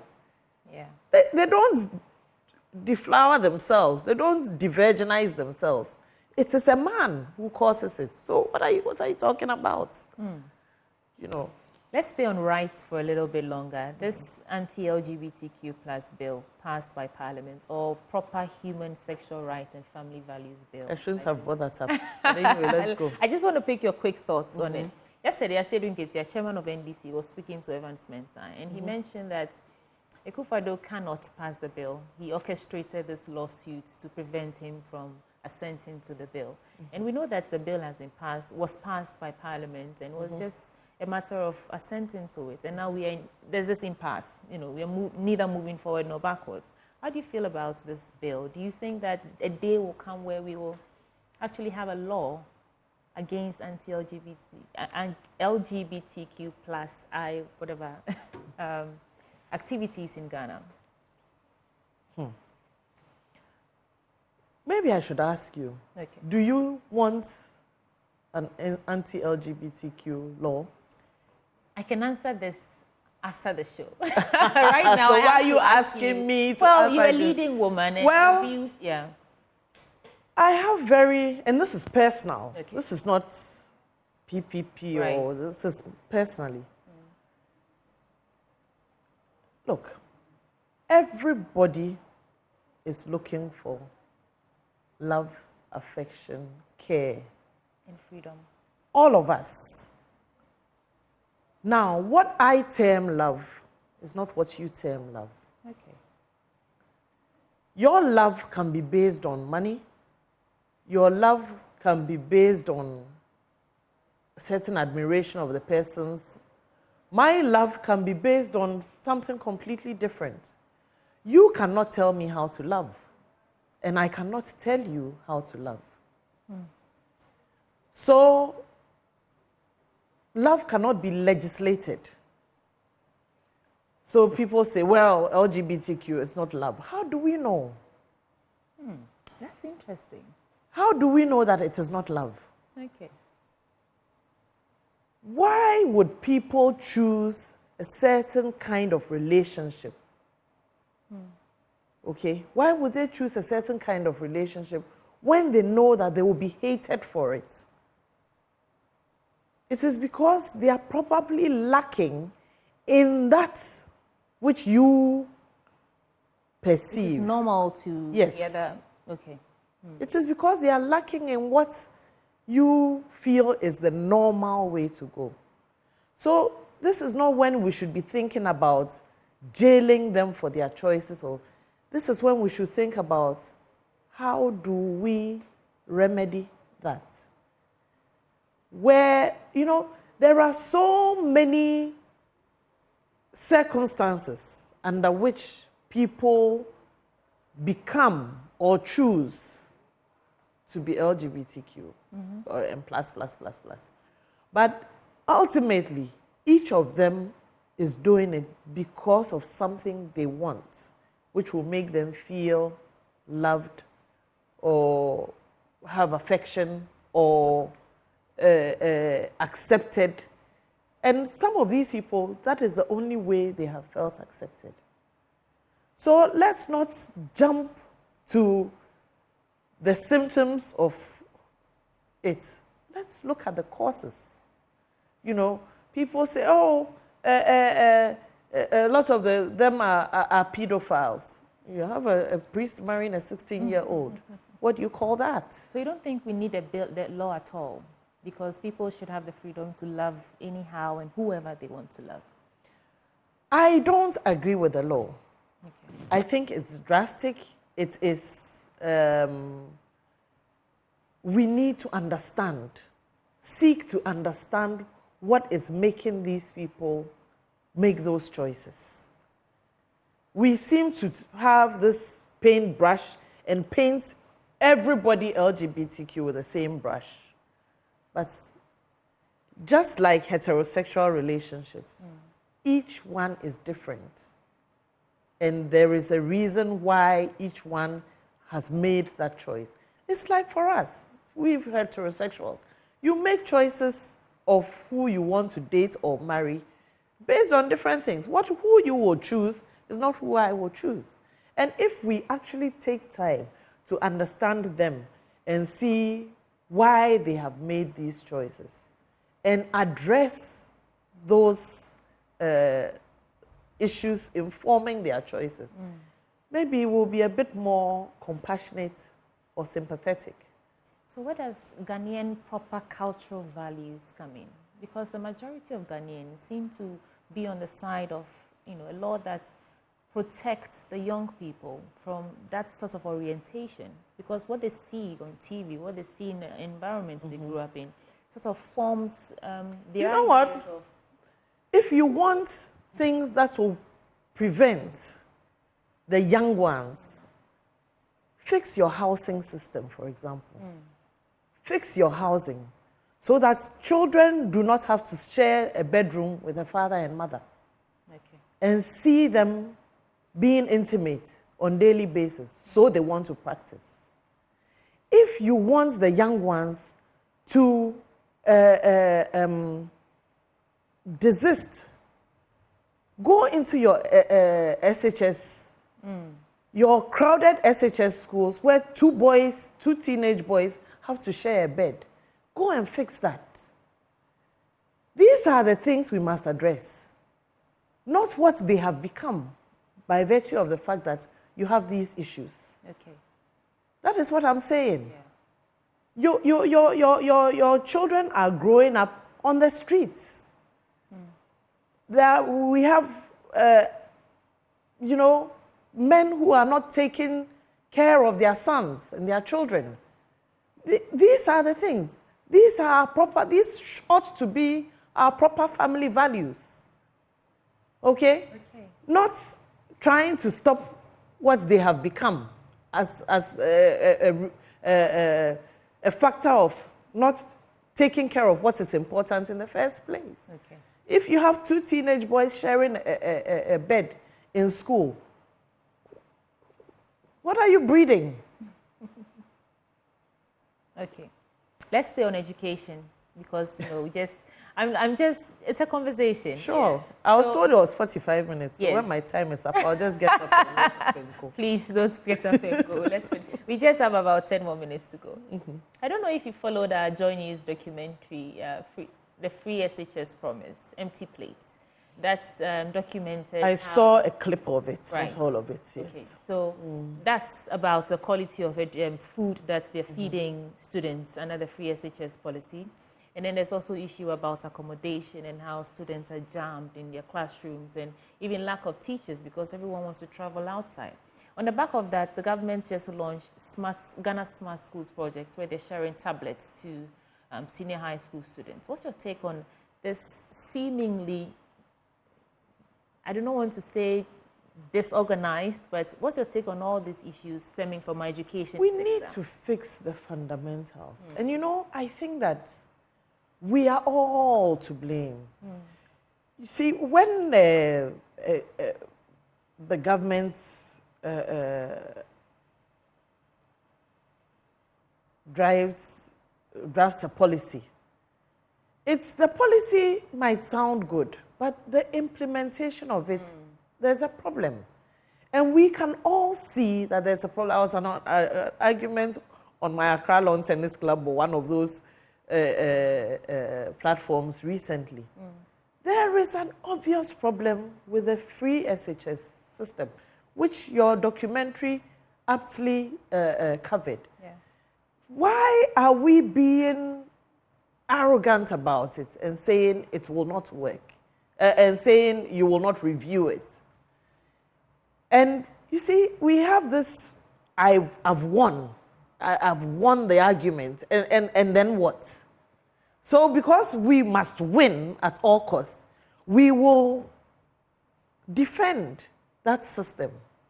From the get-go, if you go back on my social media posts, you will see me. I kept saying, let's wait and see if it will work. It's not working. The children are hungry. They are crowded. I mean, I was mortified to hear that my school, Wesley Girls High School, at some point, I don't know if it's still so, we're sitting on plastic chairs. Someone said, oh, you're even lucky they have chairs, We have schools under trees. Yes. Yeah. And all that. It's not working. And then the argument I was having was that somebody had come and said, this is the, again, best. This is the best. This is the most this is the most. This is the highest number of SHS students that have gone through. So you are marking the success based solely on the number of people who have gone. Yeah. So I called it an assembly line education. Okay, so this goes through. Okay, this goes through, and this goes through. What is the quality? And one day we're going to wake up and find that our youth, our graduates, are not going to be competitive on the international market. Yeah. So you've given them tablets. You see, we like this thing of the superficial, what can be seen and whitewash. Yes. Whereas underneath, there's a lot of fluff. So we really must go back down to the fundamentals. And when I say we have failed ourselves a lot, I will call on my Wesley Girls mates, for example. How many of us are teachers? How many of us went back to the teaching profession here in Ghana? Why is it that, I know Wesley Girls High School, for example, has Wesley Girls Accra and I think Kumasi, but it's not the same. Why did we not why over all these years did we not replicate Wesley Girls when we had 9 or 10 regions, in 4 or 6 of the 10 regions? the same module, what made us what we are. Why did we not? Why did we not replicate Achimota School? Why did we not replicate Mfanspem School? Prempe, Presec. Why is it one? So that all the children from wherever want to come there. This is what is causing the crowding. Right. I was in Wesley Girls High School. I was an athlete, I told you. So I had the opportunity to spend time in another school. I'm not going to mention the school, but in another school. And I saw how different it was. Okay. The indiscipline, which was just allowed to ride. They wouldn't have called it indiscipline then. But we were taught to respect bells, chapel was mandatory, dining hall was mandatory, work inspection. There were certain things that we were just made to do. Okay. In this other school, when I went as an athlete, we stayed there from Thursday to Sunday. I was shocked that even the teachers could not enforce the rules. Now, we've all graduated and we are all in Ghana. And for some, it's fine to disrespect traffic lights or, and all that. I am saying that module that made a success of all these schools, we ought to have replicated in all the others. But so that is where we as Ghanaians have failed. And we continue to fail if we keep quiet and if we see documentaries such as yours and continue to keep quiet about it or tout this free SHS system as successful. Yeah. So our fundamentals are weak in the education system. Our fundamentals are weak everywhere. Our fundamentals are weak everywhere. Your words. We are wrapping up, but my last question to you will be on the issue of the Global Fund. This Global Fund institutes that provides HIV, antiretroviral drugs and all to Ghana for free, I must add. And now they have to pay $40,000, or is it 400,000 or 40,000? 3.5 million in taxes. Okay, yeah. The value of before they can clear those goods so that patients can get access to medicines. And it's not now, it's been a year. 40 million. The value of the value of the drugs was 48 million. Okay. The taxes was 3-point-something million. Okay. I'll fact check the yes. Later. And this is where I say that, okay, we take the human beings and we take the fellow man out of our consideration. And all we focus on is cash and money. In our pockets. Yes. So, and you go to Parliament, you sit in the chamber, in the visitors area, and hear them as they pass the write-off taxes or give people moratoria not to pay taxes. And for this, only because these people who have tuberculosis and who have HIV, AIDS, don't know anybody. Or nobody knows them. Yeah. You're not related to any of them. You don't care. They simply do not care. First of all, this is other people's money that they have used to procure drugs for you. Drugs that the country really needs. Yes. And, I went out for a meal with my nieces the other day. And when the tab came, the taxes. The taxes. Okay? No problem. These are people who, if they were healthy, would work and pay taxes. But we are not looking at that. We are looking at the right now, here and now, let's collect that money. And because of that, you have kept these essential drugs sitting in some warm warehouse somewhere for a year. There's no consideration whatsoever.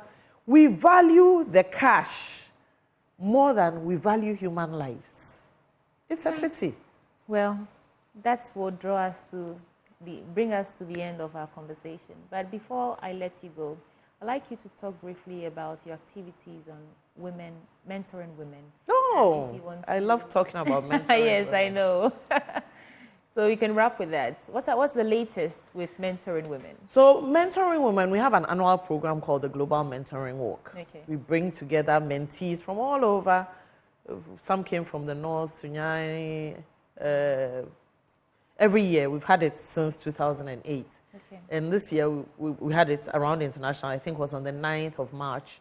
Okay. We bring them in about, this year we had 36 young ladies. Brought them in, had 2 days of seminars, and the third day, we put them together with their mentors who had already applied to be mentors. Women in industry, women, accomplished women, experienced women. And I'd like to say a special thank you to the women in engineering. Okay. They brought a few of them volunteered to be mentors. Okay. And then we pair them with our mentees, and they form a mentoring relationship.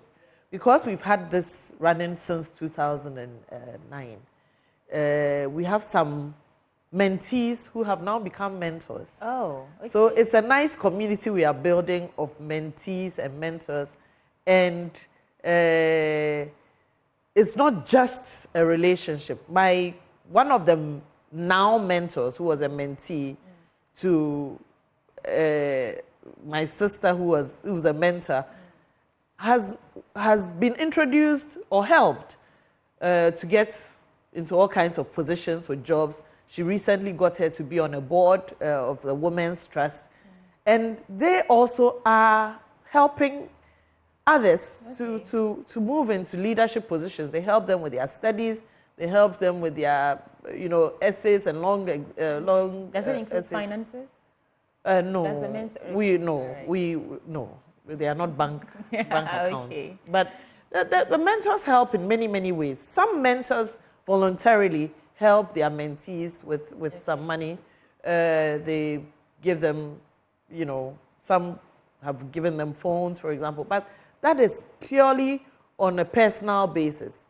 When I went on my mentoring program, a mentee was taken to Singapore on a private jet. It's a mentor and what they choose to do. But there is a relationship, there is growth and learning, and I must say it goes both ways, because some of the mentees teach our mentors like us, how to use Snapchat and Instagram and things like that we don't know. The Gen Zs, they know everything. Yes. So that is the kind of, we have follow-up programs called Conversations, where we have the mentees and the mentors come together. It's like a soiree for interaction and networking, but we take one topic and they talk about it. We had one last year. Sadly, we lost one of the mentors on that program, Cynthia Kwaku. I don't know if you knew about her. But we have another one coming up. We want to have an interaction with the women in the security services. Okay. Women in security services. Powerful, strong, powerful women. Yeah. So I'll let you know. And then yes, ma'am. Please, I will be joining you because you've invited me. But thank you so much for spending your morning with us. Thank you very much. Insightful and very interesting conversation. Thank you. Yeah. So think about everything. Think about everything. People first. Yes, people first. Those are your final words. People first. People first. Progressive People's Party. And Progressive People's Party, please go and register. I was actually looking for the EVA.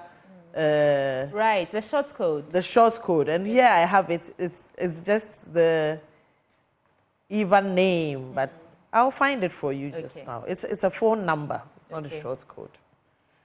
My guest for AM Exclusive today, Bridget Jogbanuku. We've talked about a lot of things from education, power, and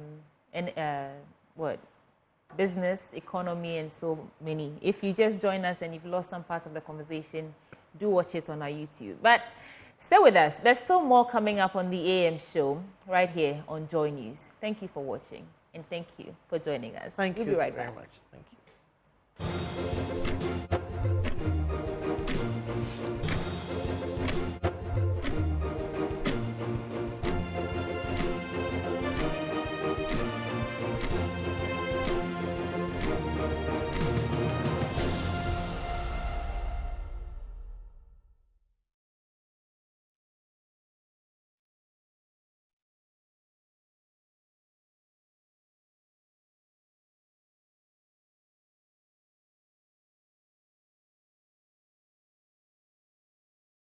1, 2, 3, 4, and 5. That's the number of heaps of rubbish on display in between the highways on the Medina-Zongo stretch at the La Nkwantanan district in the national capital. Pedestrians call this an eyesore, especially for a city which yearns to be the cleanest in Africa. It's very abhorrent. They have to charge those who are around too. Yeah, you are sitting here selling, and after that you go and put garbage here. It's not nice. Those should change their attitude. Those who make, gather, and dump the rubbish in between the roads say it is the assembly which has not been responsible in collecting the rubbish. The waste collectors don't come to pick the rubbish, and so this place is always filthy and smelling. The entire stretch is filled with rubbish. Why?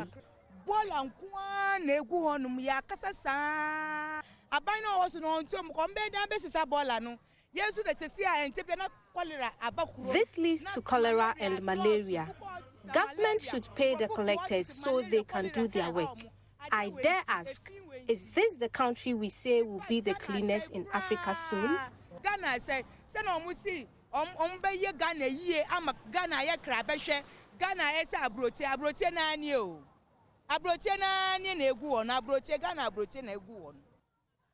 Also contesting are some of the traders who sell along the highway and are being blamed for generating such filth and not dumping them in designated bins.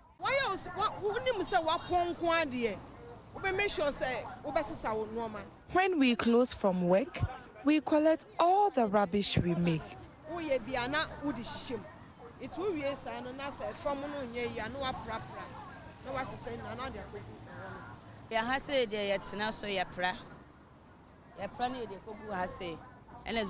always sweep our working areas, especially when we close.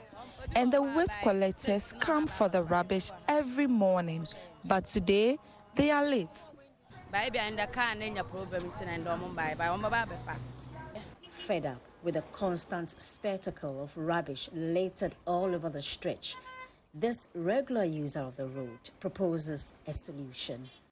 You see, the rubbish is not from the Togo people, it's not from Burkina Faso, it's not from Cote d'Ivoire, it's from the Ghanaians.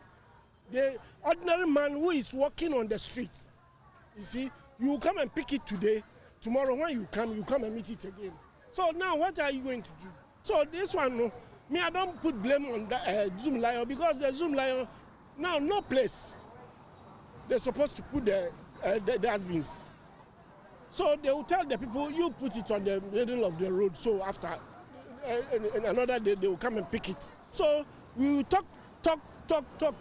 Government will go, government will come, government will go, government will come. We are in the same problem.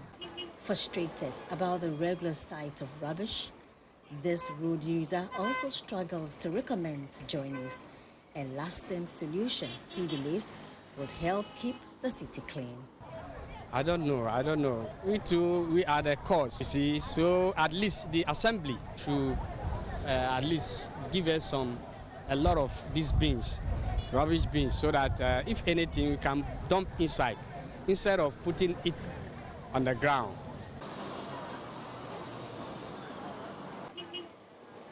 From Medina here in Accra, I am Hannah Wadami for Joy News.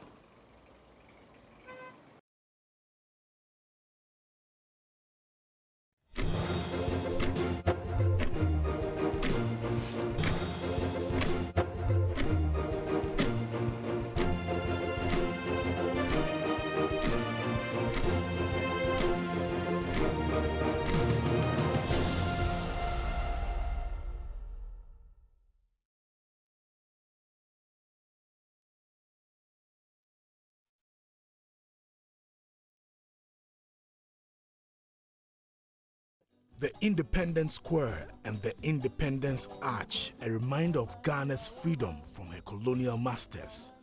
Right beside it is the piece of land which also serves as a reminder to some unpatriotic citizens of their freedom. Freedom to openly defecate and dump their garbage. It seems the authorities have found the perfect spot for a sit-down protest against waste management. Or perhaps it is the city authorities' way of saying, Happy Independence Day, enjoy the sights and smell. Right here, we confronted a man who had just finished defecating on this hallowed ground. So why were you defecating? Through the defecating is that low land, they've been shitting there for a long time. And it was like Bola, the rubbish dam. Some people are shitting in this water. But me, I know that some are using it to wash. I will not do that. Why were you defecating? Defecating here, if you are defecating here, those who are living around here, they will not call it to be a crime because it's a low land. And very soon, you will see people who can bring this in. It was even deep down. Because of the rubbish dam, you see that it is filling. Osu Alata, a coastal community in the Greater Accra region. It boasts of a rich scenic beauty. With its close proximity to the Osu Castle, it has long been a magnet for tourists seeking a glimpse into Ghana's rich history. However, within the beauty lies a pressing issue that tarnishes the community's charm. The heap of rubbish, located right in the center of the community, not only mars the landscape but poses significant challenges to the health of residents and tourism prospects. You go to the beach side where my house is, you come to the beach, the same refuse, but by the time you talk to people, every community, the villagers at the water side, they shit at the water. Even Ali Mohammed, who was just moved into the neighborhood from Cameroon, is very upset. He wonders why leadership has neglected its responsibility to keep the city clean. Well, they have Congress people, they have statements, they have people that work for the government that are around here. I think these people should be more responsible. You understand me? They vote them, they vote these people have to go and vote people, that these people should represent them in the parliament. These people should be more responsible. It shouldn't be young people should be calling on their... Everybody, me and you standing right here, that is a spoon, you didn't pick it. You are a Ghanaian, you are standing on Ghanaian soil, you are responsible, you are a human Ghanaian in a human soil, that is a refuse, that is refuse on your left leg. Your responsibility should have picked that, and I should have picked that, and he had picked that, then you didn't find that. Nestled between Nima and Newtown, with a particular focus on the settlements adjacent to the residence of President Akufo-Addo, human dignity collides with desperation. This is the Aladuna community, where approximately 500 people call an open gutter their makeshift waste disposal site. For Amagbeto, a resident of 2 decades, it's a daily reminder of their struggles with waste management and the stinging neglect by government. He speaks of an absence of proper waste management infrastructure with a heavy heart. Everybody put rubbish in the gutter. Even I'm fighting with people here. They come and shit here all the time. Every night they came and put over the nafojira fia shai. Alaba enye nuika edenafu enyo na nwa. Tamaro na dogo na po ma taga no. When you watch the forward there, you can watch it there. The Kayayo people, they always come there. Over Nafmasan and the other side. Nova New Katao Kocho Malatai.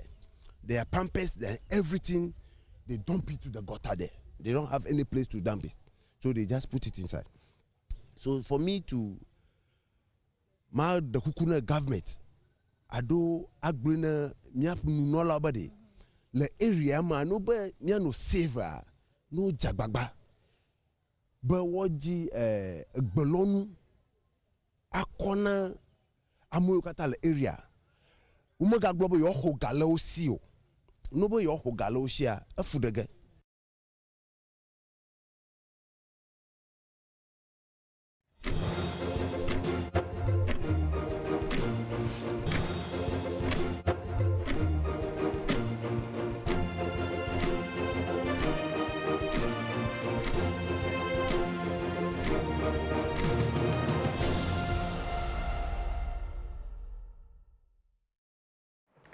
You're still watching the AM show. Welcome back, and thanks for staying with us.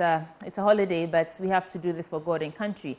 Now, we know that yesterday government launched the performance tracker in what they say ensures transparency and accountability in governance.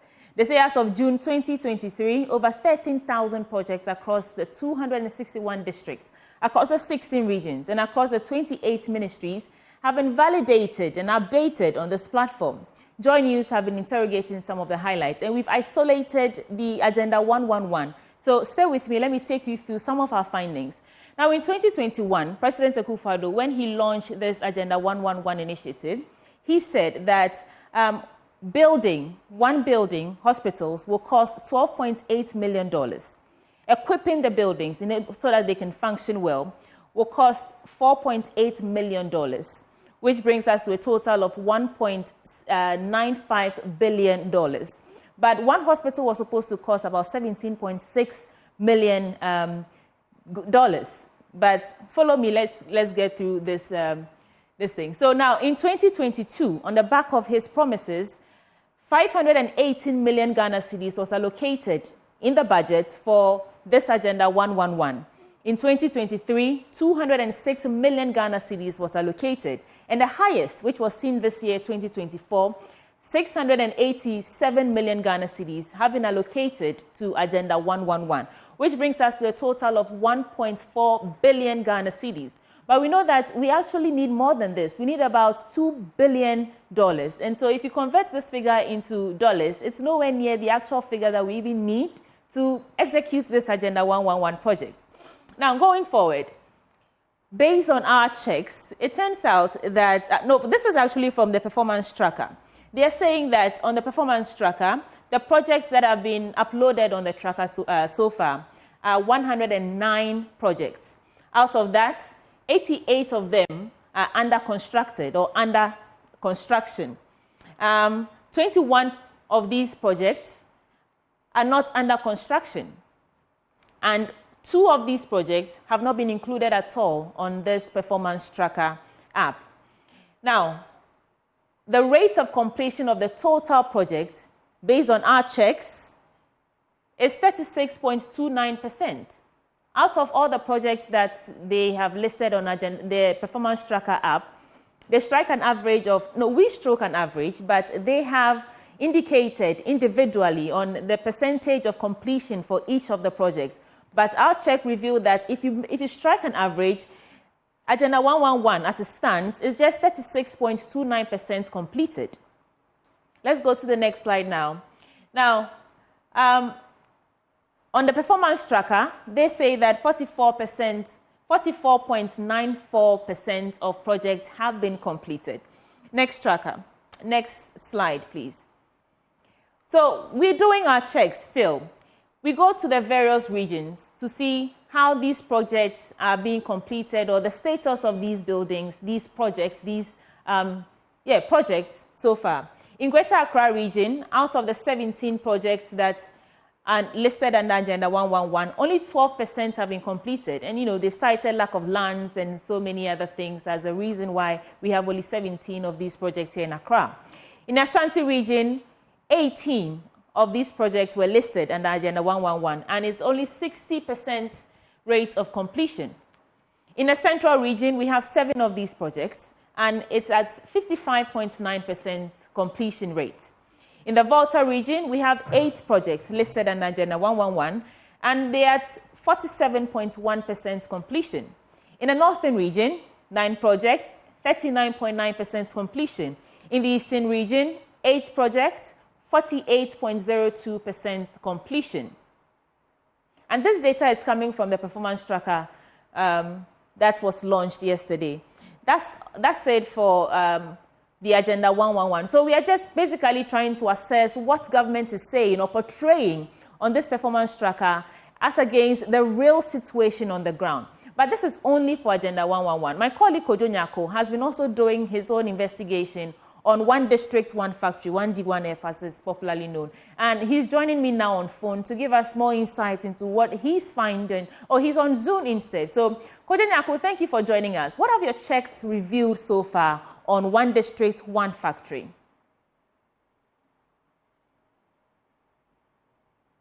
I think Kojo froze. We're trying to resolve that, but he'll come back and give us his insights on what he found when he did his checks on one district, one factory. But Nana Kojo Yadom is also joining me on phone. Nana Kojo, you are in Kumasi and you've been doing some checks as well. What did you find?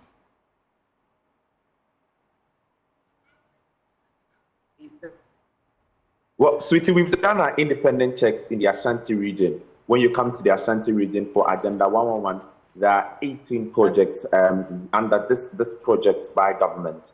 Well, under it started with the Trede Government Hospital, which is under the Agenda 111 initiative. And also we have that one at Bantama and then Asokori Mampong municipality. Well, our checks for Agenda 111, Trede is about 70% complete or more. And also for Asokori Mampong, it is 0%. Its completion rate. When we did our checks, we realized that nobody is even on site. Work should be starting or should be ongoing, but nothing is actually ongoing when you visit the site at Asokori Mampong. Unlike Trede, where we have contractors on site and work is still ongoing. And so work is progressing as time goes on when we visited Trede under the Agenda 111 initiative. When we went to Bantama, we realized that work is not ongoing. Initially, there were some land issues. The presidential advisor on health, Dr. Nsia Sari, and then the then former Minister for Information, Kojo Opong Kroma, came to the Ashanti region last year to deal with every matter with regards to the land issues. When we went to the Bantama constituency or the district to check upon the progress of work with regard to one initiative, and it was resolved last year, and also work went on. But as we speak, we do not really know the progress of work when we visited the Bantama district with regards to the Agenda 111 initiative. But for Trede, we can confirm that work is still ongoing. And also for Asokori Mampong, there's nothing ongoing. Bantama too, there's nothing really ongoing. We did our checks on one district, one factory as well. We've done our independent check prior to the release or to the launching of the performance tracker. We did our checks on the Agogo plantain processing factory and also the Jankobadi. For Agogo, we've done our checks twice. Last year we did our check, and then this year, just last month, we did a check on the Agogo plantain processing factory. Well, when we went to Agogo, for instance, we could see that work is still ongoing. There are no machines inside the structure or the building. Roofs are even peeling off, dilapidated roofs. But then when you go through the performance tracker, you realize that it is stated 100% complete, which is contrary to our independent checks. Because when we visited the site, we realized that the roads that lead to the factory is even deteriorated. And so we cannot even say that per our independent checks, that particular project is 100% complete. We spoke to the municipal chief executive officer about it. He indicated to us that funding has become the problem for the one district, one factory when we visited the Agogo plantain processing factory. They need money to complete the project, and then if they get money anytime soon, it is not going to take much for them to complete that particular project. We also did our checks on Jankoba Ginger factory. Last year, under the one district, one factory initiative, we wanted to explore and then look at some of the major works that government has been doing with regards to these projects. The documentary by my colleague Richard Kojo. We did visit some of these sites. We realized that Jankoba, for instance, the structure is there. Work is still ongoing. Nothing completed. In fact, we cannot say it is 100% complete because there are no machines inside the structure or inside the building. It was even covered by weeds. And so it is not 100% complete as to our checks last year. Just yesterday, after the launch of the performance tracker, we did our independent checks as well. And then we can clearly say or confirm that it is still not 100% complete. But our checks on the performance tracker indicates that it is 100% complete. So comparing what we have on the performance tracker and then our independent checks, you could see that they do not align in any way because our checks says otherwise. So out of all the places you visited, any of these projects actually completed? None of them have been completed. Right. None of them have been completed. Two checks on one district, one factory, and then 5 checks on Agenda 111. All of those that we visited yesterday, or we did our checks on today, we can clearly say or confirm that none of them is completed. Well, thank you so much. But hold for me. Richard Kojo-Nyarko is also joining us on Zoom right now. And he did some checks on the back of the documentary from 2021 on One District, One Factory. Kojo-Nyarko, thanks for joining us. What have your checks revealed so far? So, Sweetie, you remember that in 2023, around February, we put a hotline documentary together titled One District, Some Factories. And we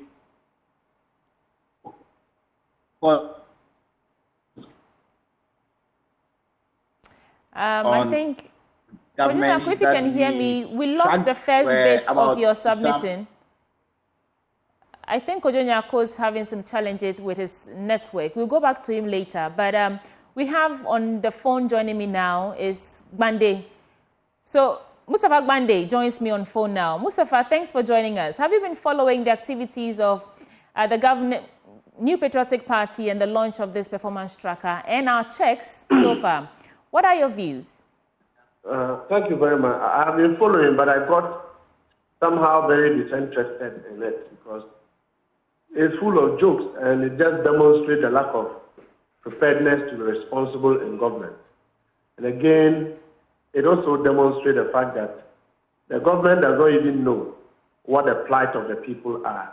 The government is in a state of paralysis where it does not hear the cry of Ghanaians. So Ghanaians have sunk so low into a hole that only the president, his vice, and his appointees are sitting up, and they cannot hear the voice of the ordinary Ghanaians. So that one, I will leave it for my brother Sami Jempi, who is an expert in economic policy analysis, and also the communication director, who respond to it well. Just this morning, even your own analysis have shown that the whole tracker system makes nonsense of the people who have sat down to do it. And so we'll not go there. But the question is that for a government to go and sit down and assemble a lie to the people of Ghana, when we are complaining of hunger, when we are complaining of food, bread and butter issues, it's an insult. It just demonstrates that President Akufo-Addo and his vice and his entire appointees do not take Ghanaians serious. Today, as we speak, you owe national service allowance. And when Ghanaians are complaining, you are launching performance tracker. Is it supposed to be an economic recovery strategy?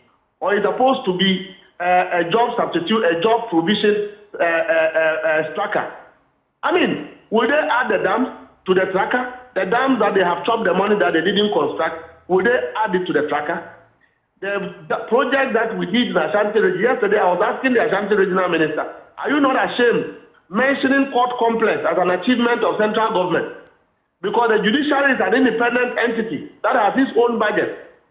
And so will you be mentioning a court complex in the government stronghold as an achievement so that we should clap for you? You have done well. When we have deficit in road infrastructure, when we have deficit in our educational infrastructure, in terms of health, it is worse. When the national health insurance policy is not working, what are they tracking? It just shows people who are not serious to governance and nothing more. It just validates the fact that Dr. Maumia has not ceased to be a liar. He has not ceased to want to change from being dishonest. Mustafa Bande, thank you so much. Hold for me, though. We have Haruna Mohammed on the line, who's a Deputy General Secretary for the NPP. Haruna Mohammed, I'm sure you heard from Mustafa Bande, but we also did our own checks, and it turns out that some of the projects listed as completed on this Performance Tracker app or website are not actually completed. My colleague was just talking about that from Kumasi. How do you respond to these issues coming up on the back of this Performance Tracker that you launched yesterday? Much. I first of all will say good morning to your cherished. I will say good morning to your cherished viewers out there. I think it's very unfortunate that when you are given an opportunity to speak to facts, you try to go on a tangential to make commentary and laughable comments about matters you absolutely have no control over. Yes, the performance tracker was launched yesterday, and you are telling me that your station have been able to do an evaluation of all the projects. Well, not all, but some of them that have been listed as completed, like the Agogo factory in Kumasi. These are matters that is left with government communication to verify with you, and that is why we have given you access to what we call the right to information bill. You would be able to make an informed decision based on your verification of some of these projects that you have personally, just within a space of less than 24 hours, that are very closer to you. Have you made an effort to go to the other regions far away to check and see if they tell you that the hospital in Myong constituency or Myong district has reached 50 or 70% completion? Have you been able to get to that place within the space of 24 hours? If they tell you that the Kandai Hospital or the Willisho Hospital has reached this particular percentage, have you been able to make a verification of that? I understand what you're saying. I believe that the media is a space that we all cherish, and you will be able to go and make an informed verification of this matter. We are all in this country when this incompetent NDC party as a government came out to tell us that the Eastern Corridor Road was completed, not to withstand the fact that their own road minister went to launch NDC campaign in Bimbila. His cars were stuck in gutters on the road back to Tamale. We're in this country when they produced a certain incompetent and ineptitude book we call the Green Book that insulted the mindset of the people of Ghana. When John Mahama could not offer any alternative, had to insult the intelligence of the people of Ghana to say we have short memory. Please, let us respect and accord respect to the people of Ghana. I am telling you on fact that this delivery tracker is something that is going to bring accountability closer to the people of Ghana. And that is what we have to applaud the MPP for. It has given you the room to criticize and verify whether these projects actually exist. I understand your trail of thoughts, but we are speaking specifically to one district, one factory. There are some projects on the website that have been listed as completed, and we have not gone to all the regions, but we went to Kumasi because we have a correspondent to Kumasi who did the checks, and it turns out that it's not completed. How do you respond to this particular issue? I cannot, because I have not gone there as you have alleged to have gone. And I'm telling you on fact that the delivery tracker was launched yesterday, and once you have made this particular concern, government is going to respond and make an informed decision on what it says. I am not very familiar with the Ashanti region, and I cannot pinpoint a very specific one factory that you are about. That you are also very concerned about the truth and the actual facts that are seen on the delivery track. You know that there is terms in fact. All the areas that I have mentioned in terms of the completion of this particular, you know. Let's go for the positives too. Let the people of Ghana know that these are the positives. They are true. They come from that particular project. Let's not always focus on negatives to ensure that this is what we do. Media is supposed to expose, and media is supposed to inform. When you are informing, you inform positive, you inform negative. And that is what we have to do. And I don't blame you because you are doing your work. But I'm pointing to my brother on the other side of the divide to tell him that you come from Kuyoli. It is very, very few moments that you go to Tatale to even visit to see the kind of development projects that goes there. It is the MPP that provided the people of Kuyoli and Benatabe and the people of Tatale hospitals. And that's what he has to know. I have come from that particular area. I have worked in that district when it was combined. I have worked specifically in the greater part of the northern sector. And I can verify and tell you that the projects on the delivery tracker actually points to what Akufo-Addo government and Dr. Baumia has done. All right, I hear you. But you have to hold for me. Whether the zip lines, the drones have actually provided the various necessities that we have provided. And that is what we have to point to. Not because if you are desperate to come to government, you try as much as possible to disrespect the mindset and the thinking of the people of Ghana. We're not going to do that. And we are going to be very much concerned. Okay, thank you, Haruna Mohammed. But Mustafa Gbande is still on the line with me. Mustafa, you've heard his response to some of the results of our checks. What's on your mind right now? You know, Mohammed is my brother. We come from the same constituency. He hasn't tracked his own tracker. And the MPP tracker, by the grace of God, only works in our constituency. They are asking you specifically in Ashanti region, where you have mentioned projects in your tracker that they are completed, and on the contrary, those projects are not completed, you say they are insulting your government. You are mentioning Green Book. The Green Book was, if supposing it was a lie, it was the reason why Ghanaians voted us out of power. So now that they are doing what is worse than the Green Book, are they ready to go out of power? This is simple common sense. You have lied to the people of this country. You continue to lie to the people of this country. You are not demonstrating commitment and preparedness to govern the country. When Ghanaians are crying, you are launching performance tracker. Are we tracking our stomachs on the tracker? When there is joblessness and you owe national service personnel and you haven't paid them, we should be tracking on a software. You have been asked your own tracker. You haven't tracked your own tracker, but you're asking Ghanaians to track. And when journalists have tracked and are telling you the inconsistencies from your own tracker, you are offended. I mean, what else are we're talking to this case about? It's clearly people who are not ready to govern, clearly people who are not serious in governance, clearly people who are ready to lie, clearly people who are willing to mislead Mustafa. at will. Mustafa. They do so with deliberate. Mustafa, stay with me, please. Your government did not give us this opportunity to track, infrastructure development activities going on. The NPP government have done that, and they're saying that is to ensure transparency and accountability.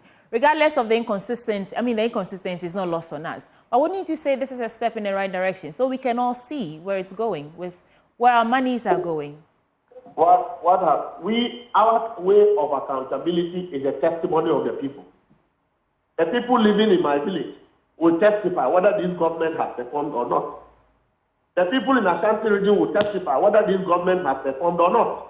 The people in Central region will testify if this government has performed or not. It is not about going to take papers and 4D design, put them on a particular tracker and say that is performance tracker, so that when the economy has collapsed, the tracker is telling us that the economy is alive. When there is heightened corruption, the tracker will tell you that there is no corruption. When there is joblessness, we should say that there is jobs on the tracker. What is the implication of all this tracking if it doesn't affect the life of the people? All right. We have done projects. You can see KJPR Market. Can't you see? Can't you see Terminal 3 Airport? Can't you see Kumasi Airport? Can't you see Tamale Airport? When you go to Ashanti region, the schools we have built, can't they see? The hospitals His Excellency John Dramani Mahama built, they can see and they testify.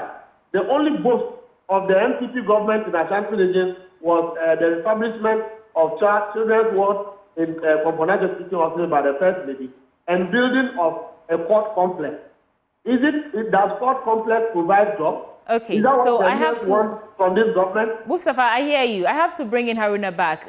Haruna, I understand what you were saying about exposing the positive and the negative side, and Mustafa has also responded.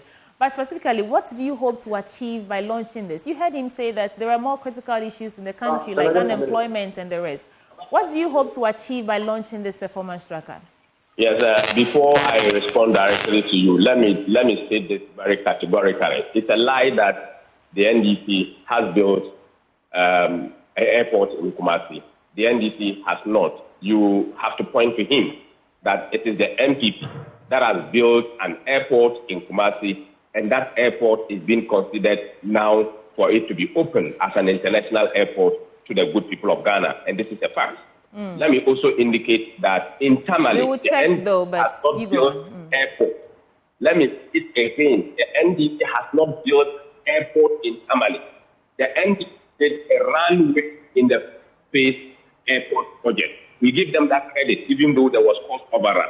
But the NDC has not built any airport in Tamale. It is the MPP under Nana Addo Dankwa Akufo-Addo that has built the airport, built the hard village, build all the road infrastructure within the airport and put up that big edifice that is befitting of an international airport in Ghana. Okay. I believe that this particular delivery tracker will definitely bring out this particular communication.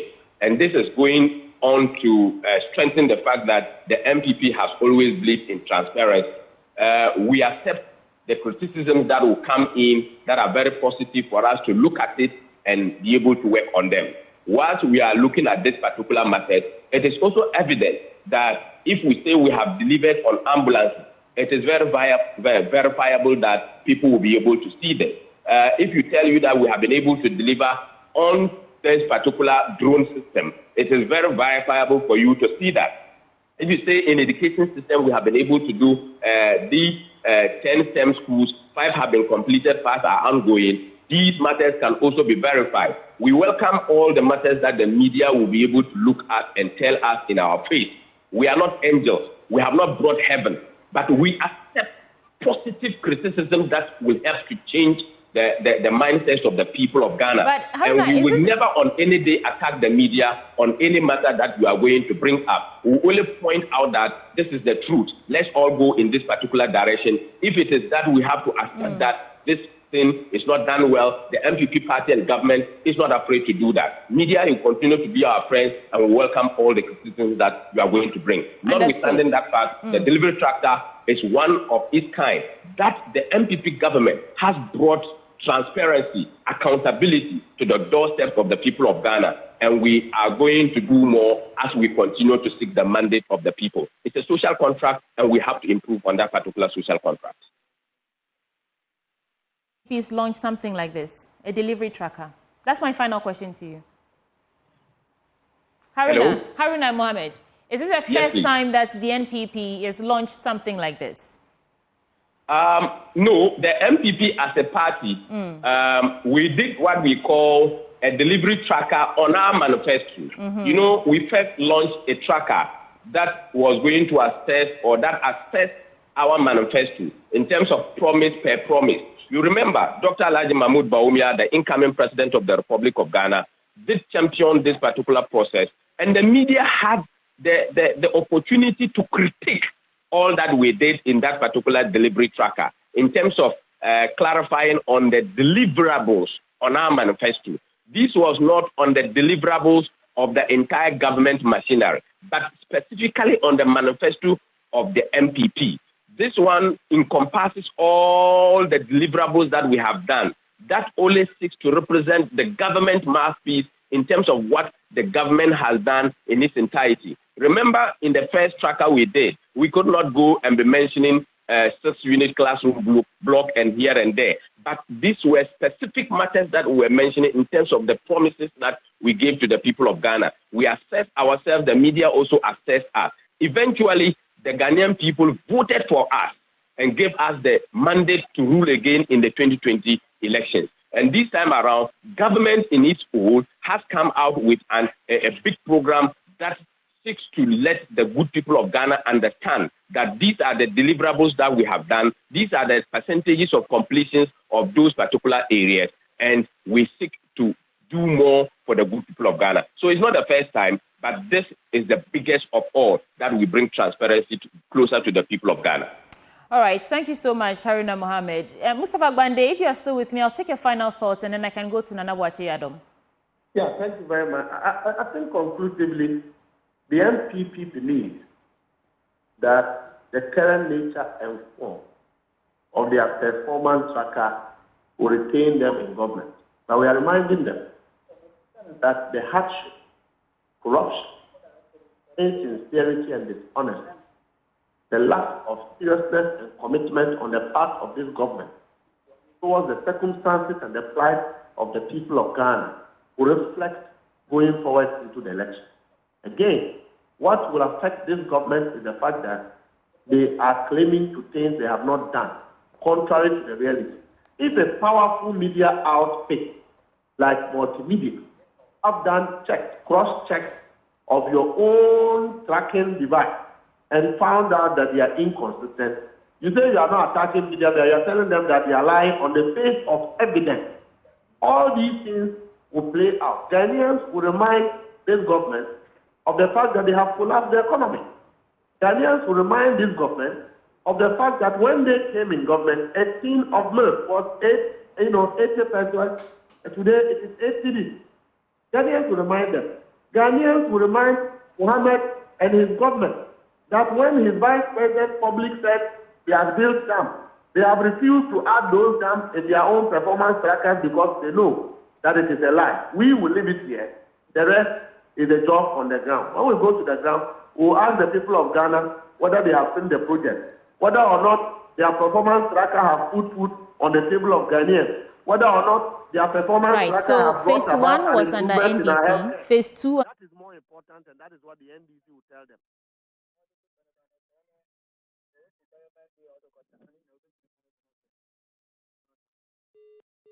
Much Mustafa Gbande. We were just checking on this airport issue, and it turns out phase one was under Mahama's government and phase two under Akufo-Addo government. But let me go to Nana Boakye Adom before I let him go.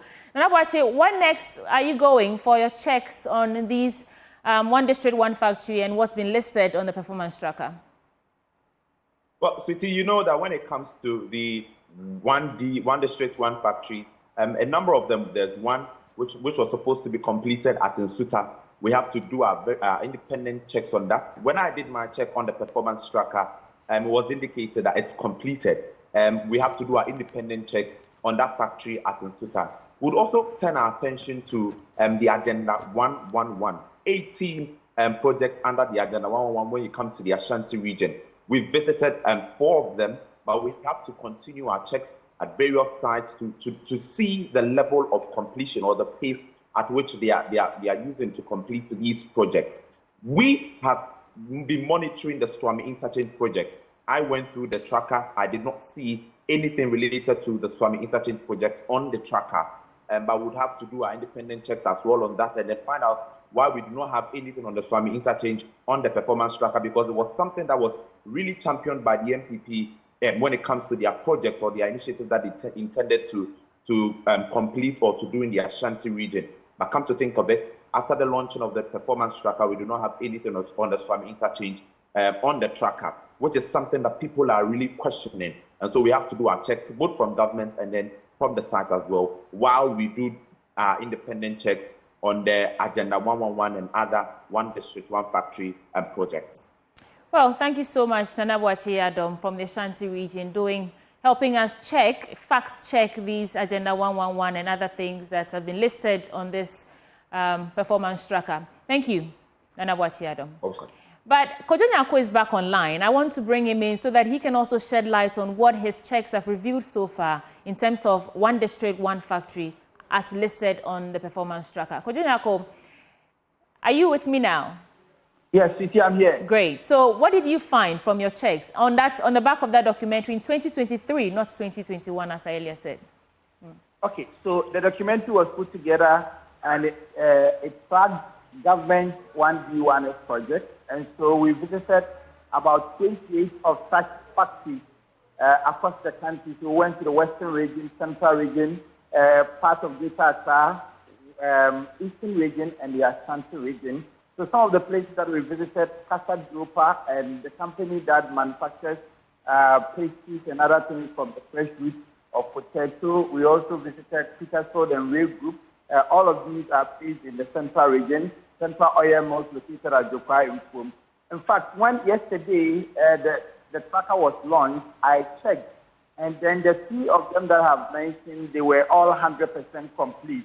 You know of the Kofi Fruit and Juices Factory.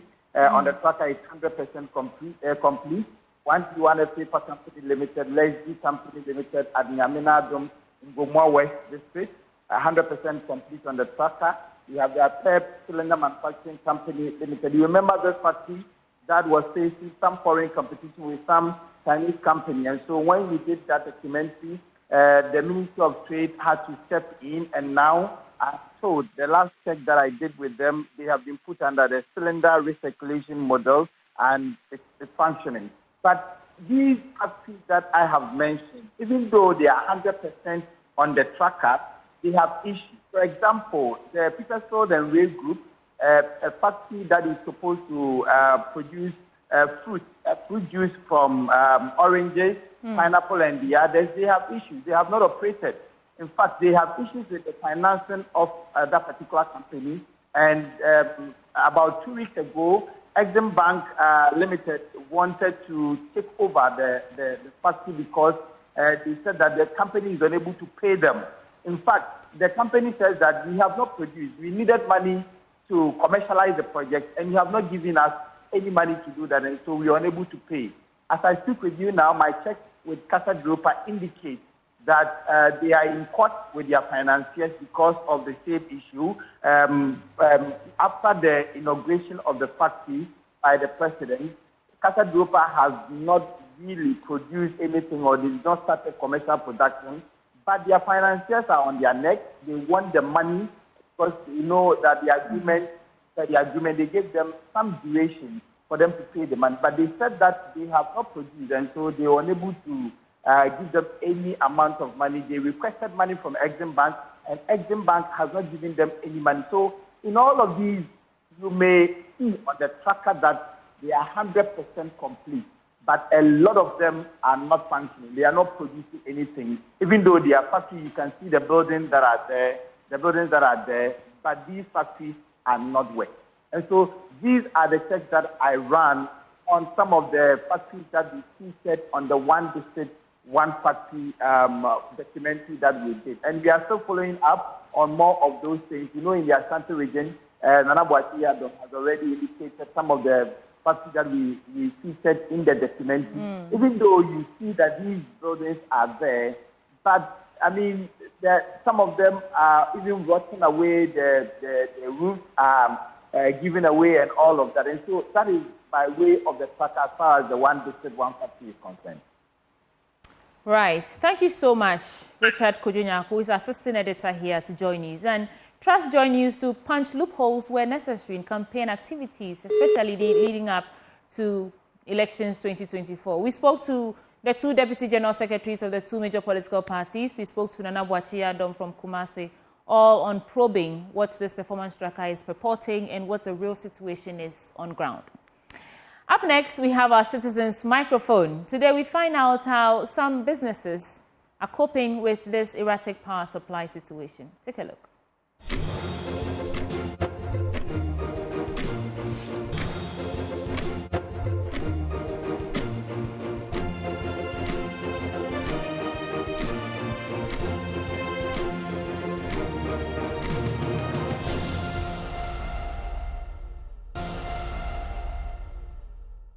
Samuel Atacha says that they've ordered ECG and Gradeco to provide a timetable to help Ghanaians plan ahead for power outages. Call it Doomsaw or Doom CACA. The situation is real. And this morning we are assessing how this Doomsaw situation is affecting businesses. Our first stop is at this cold store. But before we even speak to the people operating the cold store, there are some vendors here who added their voice to the situation, and we want to hear the story from their own mouths because, of course, this is a Citizens Microphone. Good morning, and thank you for agreeing to talk to us. What's your name? Adiza. Adiza, how is the power outage situation affecting you? First of all, do you agree that it is doing so? I would say yes, because I have a mini shop that I sell drinks.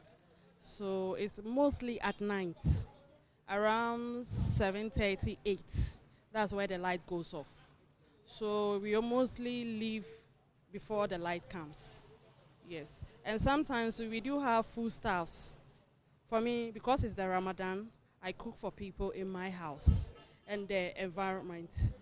So mostly when I cook, I do leave leftover. So that in the following day, when we are coming to do, yes, like the soup. So that's what is affecting us, the Doomsaw.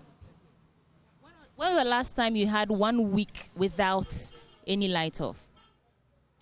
For that one, it has never happened. Yeah. So it means at least once a week. Or how often do your lights go off? Oh, in a week we can get a light off like 2 times or 3 times. Yes, it something like on and off. Yes, so mostly when it goes off like that and you haven't off your gadgets, all of a sudden it can come back. Now when you're about to off it, then the thing has gone off. Because I quite remember my telly, it blows. Yes. Now the government, specifically the ministers are saying that they're fixing the situation. Do you think that the situation is better than when it started, or it's still the same? For me, I would say it's somehow. It's not actually fixed for us to say, yes, we are now out of the Doomsaw situation. Yeah. And so today you're breaking the fast, right? So you're here to shop for the Eid, the festivities. How are you going to plan ahead in case all this meat that you've bought, the light does not help the situation? Do you have any plan to ensure that your food don't go bad? Especially because we don't have a timetable and we don't know when the lights will go on or off. Yes. So as at yesterday, because of that, I had a meat, cow meat. I didn't put it in fridge. I have to steam it so that this morning I'll be able to do what I want to do. If not, I would have put it in the fridge so that tomorrow rather I'll use the cow meat. Then I'll come, like as you've seen, I'm here to purchase the chicken. Yes. So for now, the only solution I can do for myself, because it starts from today till tomorrow, inshallah. So I'll just have to cook it and fry it so that it will be able to keep long, even without putting it in the fridge. Thank you, Adiza. But still on this matter, now let's speak to the operators of this cold store and understand how the Dumsor situation is affecting them. Good morning, boss. Simple question. Do we have Dumsor or we don't have Dumsor? I have Dumsor. How is it affecting you? Oh, because higher because Dumsor no high. Because you share nam kura at me because lot of no nam na intimenchi na obawunza amuna abo from ase. Intina sana ya madam kura baka say ya na yan share ni mani because of lot of intina sana come na customers no beto mun complain ba say ndo amene na nko no nko to no me chie na omu dia akaka omanu intina ma nam na esebe. Well, he's saying that of course there's Dumsor and it affects them because their business is, electricity. You have to freeze the meat. And customers have been complaining when they come to buy the meat that it's bad. And their bosses also think that perhaps they are not handling the situation well. But because of their insistent power outages, they are unable to preserve the meat in the right state. Because we had me to go be me share bollam. What I say? Ndu anu we dey complain by. Just an ultimate tomb. I just origate no onukura bese obat ma to no shift ade mob. Na just say o han pano keke. Bese san like with I say ne panya nam na odebaya la subanum na wonya honde no nam say ya oboka nti e patcho pass on here do so na na also problem na maya. Why? So he says that when the meat goes bad, they have to throw it away. And that's a loss to their business because, of course, they cannot sell bad meat to their customers. Eja, Michao, Dumsor situation, how is it affecting you? Oh, right now it's affecting us so many ways. Sometimes too, our things are spoiling. Even what you call customers are to bringing many complaints about our things. Always if we bring a new goods within the this thing 1 week, they do so affect the our things. Can you show me some of the things that have gone bad? Some is chicken, the one over here, and some too is fish. Yeah. So do you throw them away? Yeah, some too we throw it away. Then some too we have to wash it before. Then we wait. But if you sell those that have not been frozen well, say ebeman crofire ana. Some too is yeah. So we are taking time. If some as well, we remove the one is not this thing. Then we remove from inside. Then we sell the one which is not spoiled. When was the last time you had a power outage? I think it's 3 days now. Yeah. Only this morning the power is on. This morning? Yeah, this morning. You mean for 3 days now you've not had light? Okay. And you only came back this morning. So how are you preserving all the meat? Right now, they're preserving the meat. Yeah, we have it. Yeah, we have it. But right now, they're preserving the this thing. We have to power our the generator before the this thing. Yeah. And that's also an extra cost to you because you buy fuel. Yeah. Well, there you have it. They're saying that the situation is under control, but regardless of what the real situation is, it appears we need timetable. Hold on. Do you think that if we have a timetable on when the lights will go off and when the lights will come on, it will help you? Yeah, it will help a lot. Why? Because if we are going to take some of the product of the outside, we know the product which will go fast, which will not go fast. Yeah. Yes, so a timetable will help them plan ahead, let them know the quantity of meat to even buy in bulk so that they don't go waste, they don't go bad, and customers don't have to eat bad meat. From Newtown, here at the school store, I'm Sweetie Aboshi, doing a follow-up on the Dumso situation.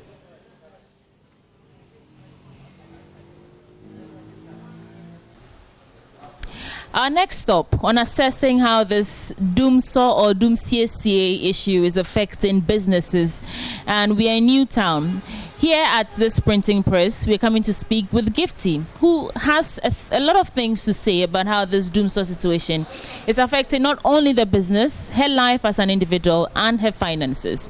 Gifty, thank you for sharing your story with us. So, like I said, this is a citizen's microphone, and I want you to tell me how this Dumso situation is affecting you, starting with when was the last time you had 1 week uninterrupted power supply? Okay, so I think within last week we had this blackouts that we have to come to work and there isn't light for us to work. I think you can bear with me that with printing press, we work with electricity, and imagine coming to work, you knowing that you are coming to work and get this maybe money to pay your rent and to pay other staffs. You come to work and there is blackout and there is no business, there is nothing going on. People come here to bring their job, but we can't, as in, render services to them because this is the situation in the country. So imagine that you have to pay your workers, you have to pay other things, buy materials and stuffs, and there is no light to work and pay utility bills. Every day we are supposed to, I think we spend like 300 or something cedis on utility every blessed day. So imagine the machines we use here. We have a heavy machines here. Okay. So imagine the machines we use here and there isn't light. And now we are getting to the election time, isn't it? So parties are coming in and they are printing out things. So there is this contract that you think you are going to get, so at least you also fetch something. Then there is blackout. So when you come to work and there's no light, what do you do? Oh, we sit here. Or we have to find ways and means and power on our gen. So you just imagine that there is no generator, or you've not been able to get a gen, because sometimes our gen also gives us problems. So imagine that, and even with the gen, print for people, but it is the big machines that also gives us something. So imagine that we can power out our DTF machine and other stuffs, and we are here. We just have to open the workplace and be sitting here hoping and praying that the light will come in. Now, the issue currently is whether or not we need a timetable. The Parliament's Committee on Energy has instructed ECG and Gridco to work out a timetable for us. But some energy experts and even the minister himself, Napo, is saying that we don't need a timetable. Do you think that if we had a timetable, it will help you in any way? Oh, sure. If there is a timetable, at least if someone tells you that okay, this day or tomorrow next, there wouldn't be light or something. You know how to go about your business. But you hoping and praying to God, they are coming to work, that people or customers should tune in and get your business whatsoever. Then you come to work and there is no light. It's kind of surprising. So imagine you come to work and you know that this day there wouldn't be light. Okay, fine. We are doing overtime to make sure we cover all our customers' work whatsoever. That one will be perfect. So we can't just be in a country that there is no communication, there is nothing. I think we will be in shambles. Thank you. So that is Gifty adding her voice to how ECG needs to produce a timetable so that Ghanaians can. Yes, we need timetable because we need to plan ahead. That's on the power situation. And I went out yesterday to speak to some of these businesses just around us here in Newtown. Now, on to the final leg of the show, the 2024 Inter-School Reading Quiz Competition. It's becoming interesting by day. As it stands, there are 4 schools still in the race to clinching the ultimate prize, an all-expense EduFan trip to Canada, in addition to a cash prize, as well as bragging rights of being champions of readers in Ghana. Let's speak to some reps from the PEBI Cubs, organizers of the Inter-School Reading Quiz, to find out more from the journey so far and what the way forward is. Thelma Parker is Marketing and Brands Manager at PEBI Cubs. Julian Labi Ako is Programs Officer, PEBI Cubs. Lady and gentlemen, thank you for joining us. Welcome. Thank you. Looking yellow and good. So how's the quiz inter-school reading competition going there? It's going very well. In fact, it's mind-blowing, the children's dedication to reading. They are super passionate. They read consistently. And we can see that in the competition, how they have gone head-on to get to this point. And tomorrow is the semifinals, and we can't wait to see what the children have for us. So what's a winning prize for one of these 4 schools is going to win? What are they taking home when they win? So the Cubs who win, the competition, get a 2-week paid trip to Canada. So that's there. 2 weeks? Yes, 2 all weeks. expenses all paid. Expenses paid. Yes. Okay. Is it too late for me to join? You can join next year. There's some cash prize too. Yes, there is. We'll disclose that later. Oh. But yeah, so what are these schools that are in the finals? So it's the semi-finals tomorrow. Okay. Theoro School, Prospect International School, Golden Angel School, and Start Right Schools. Okay, so tell me about what to expect tomorrow at the finals. Competition is going to get heated. It's going to be a very keen competition among the children. We want everybody to come and have a look at what we have been doing in the past couple of weeks and even months. They've been reading consistently, and they are telling us that they want to go to Canada. And so they are not going to allow the other school to win the competition. And it's going to be very exciting tomorrow. We want everybody to be there. So if you want to attend these events, how do you come? Do you just walk in? Are you selling tickets? How does it work? So, the competition is open to all. So, it's happening at the Legon Interdenominational Church, Legon campus.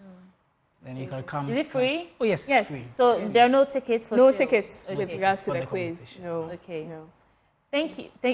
Any final words to our audience, inviting them to come? Let me give you each 30 seconds to do that. Okay. So you can look into your camera and... All right. So, yes, it's the Inter-School Reading Quiz 2024 competition. It's getting heated among our 6 to 14-year-olds who have read consistently to be in the competition, and want to invite everybody to be there. Also, there is the Celebration of Champions event. Now, it is the ultimate children's fun fair, and that is to crown the full year of reading, and it's a fanfare for all children. We want every child to be there on the 19th. Is the day of the grand finale of the Inter-School Reading Quiz, and so every child should be there to have fun. There will be bouncy castle, games, and all sorts of exciting activities for all our children. And the ticket goes for only 30 cedis. 30 cedis on. You said it was free. So that's for the Celebration of Champions. Celebration of Champions. Right. So it's called Celebration of Champions because we want to celebrate all the readers, every child that has read, including every child in Ghana, read or not. We want you to be there. So that is going to happen on the 19th, which is next 2 weeks, Friday. Exactly. Okay. And that's not what is happening tomorrow. For tomorrow, it's the semi-finals. Okay. So tomorrow semi-finals, It's and free, the and 19th, there's the finals. Yeah. Any of these schools a public school, or these are all private schools? So we did have a public school, but I mean, last week Friday they had a very, very tough competition Very with tough competition. like 1 point difference, and they had to go out Against so. the public school, private school, yeah. But they couldn't qualify to the semi-finals, but yeah, they did phenomenal. We are very proud of them. We are proud of all the schools that have competed so far. Okay. Yeah. Well, there you have it. You can get your 30 seconds now to invite our audiences to join you for tomorrow. Our celebration of champions is happening on the 19th. We want everybody to come because reading leads to success, and we want everybody to know that indeed reading leads to success. So everybody come along, come with mommy, daddy, uncle, auntie. Even if they are not your children and they are staying with you, you can come along with them. You could even purchase tickets for some children who may be less privileged and may not have the opportunity to buy for themselves. Right. So you can go to egotickets.com/events/celebration of champions to get your ticket, or you can go to any of our social media handles or wherever to get the opportunity to purchase your tickets. Yeah, we can leave our phone lines as well if you want to buy a ticket, 053-520-7920. You can go to our social media platforms as well. The information on the tickets for the Celebration of Champions is there. Okay. We want to acknowledge our sponsors, if you don't mind. I was going to ask you how you were funding all this. Go Exactly. ahead. So we want to say a very big thank you to the Mohinani Group. Their brands KFC and Polytank, they have been engaging our children a lot, entertaining them. As a matter of fact, they've been eating KFC. They're happy. So we want to say thank you to them and want to call on even more sponsors to come on board. It's exciting. And so I think we want to acknowledge Multimedia too. And Multimedia, our media partner, please. You've been phenomenal throughout the journey of the reading. Joy Prime has been amazing. And we want to say a very big thank you. Yeah. All right, so there you have it. All the semi-finals will be live on Joy Prime, the inter-school reading quiz. And the winners get 2 weeks all-expense-paid trip to Canada. I wish I was a child reading for that, because then I get a free trip. But join them tomorrow for the semi-finals. And then on the 19th, they have the finale, the grand finale coming to you. It's good that we encourage our children, the young ones, to read. Yes. All right. Thank you so much Thank you so for much. coming. Right. But as we're wrapping up, we started doing this photo of the day. And today being Barka de Salah, our Muslim brothers and sisters are celebrating their Eid al-Fitr. We just want to appreciate you and celebrate with you with our photo of the day. But today there's a little twist. We're bringing you a slide of some prominent faces in the Muslim community or the Muslim fraternity. So enjoy. This is what I leave you with from the Caleb Mensah. You know, he's the one giving us these awesome pictures to tell stories that are told with photos. Thank you, and Barka de Salah.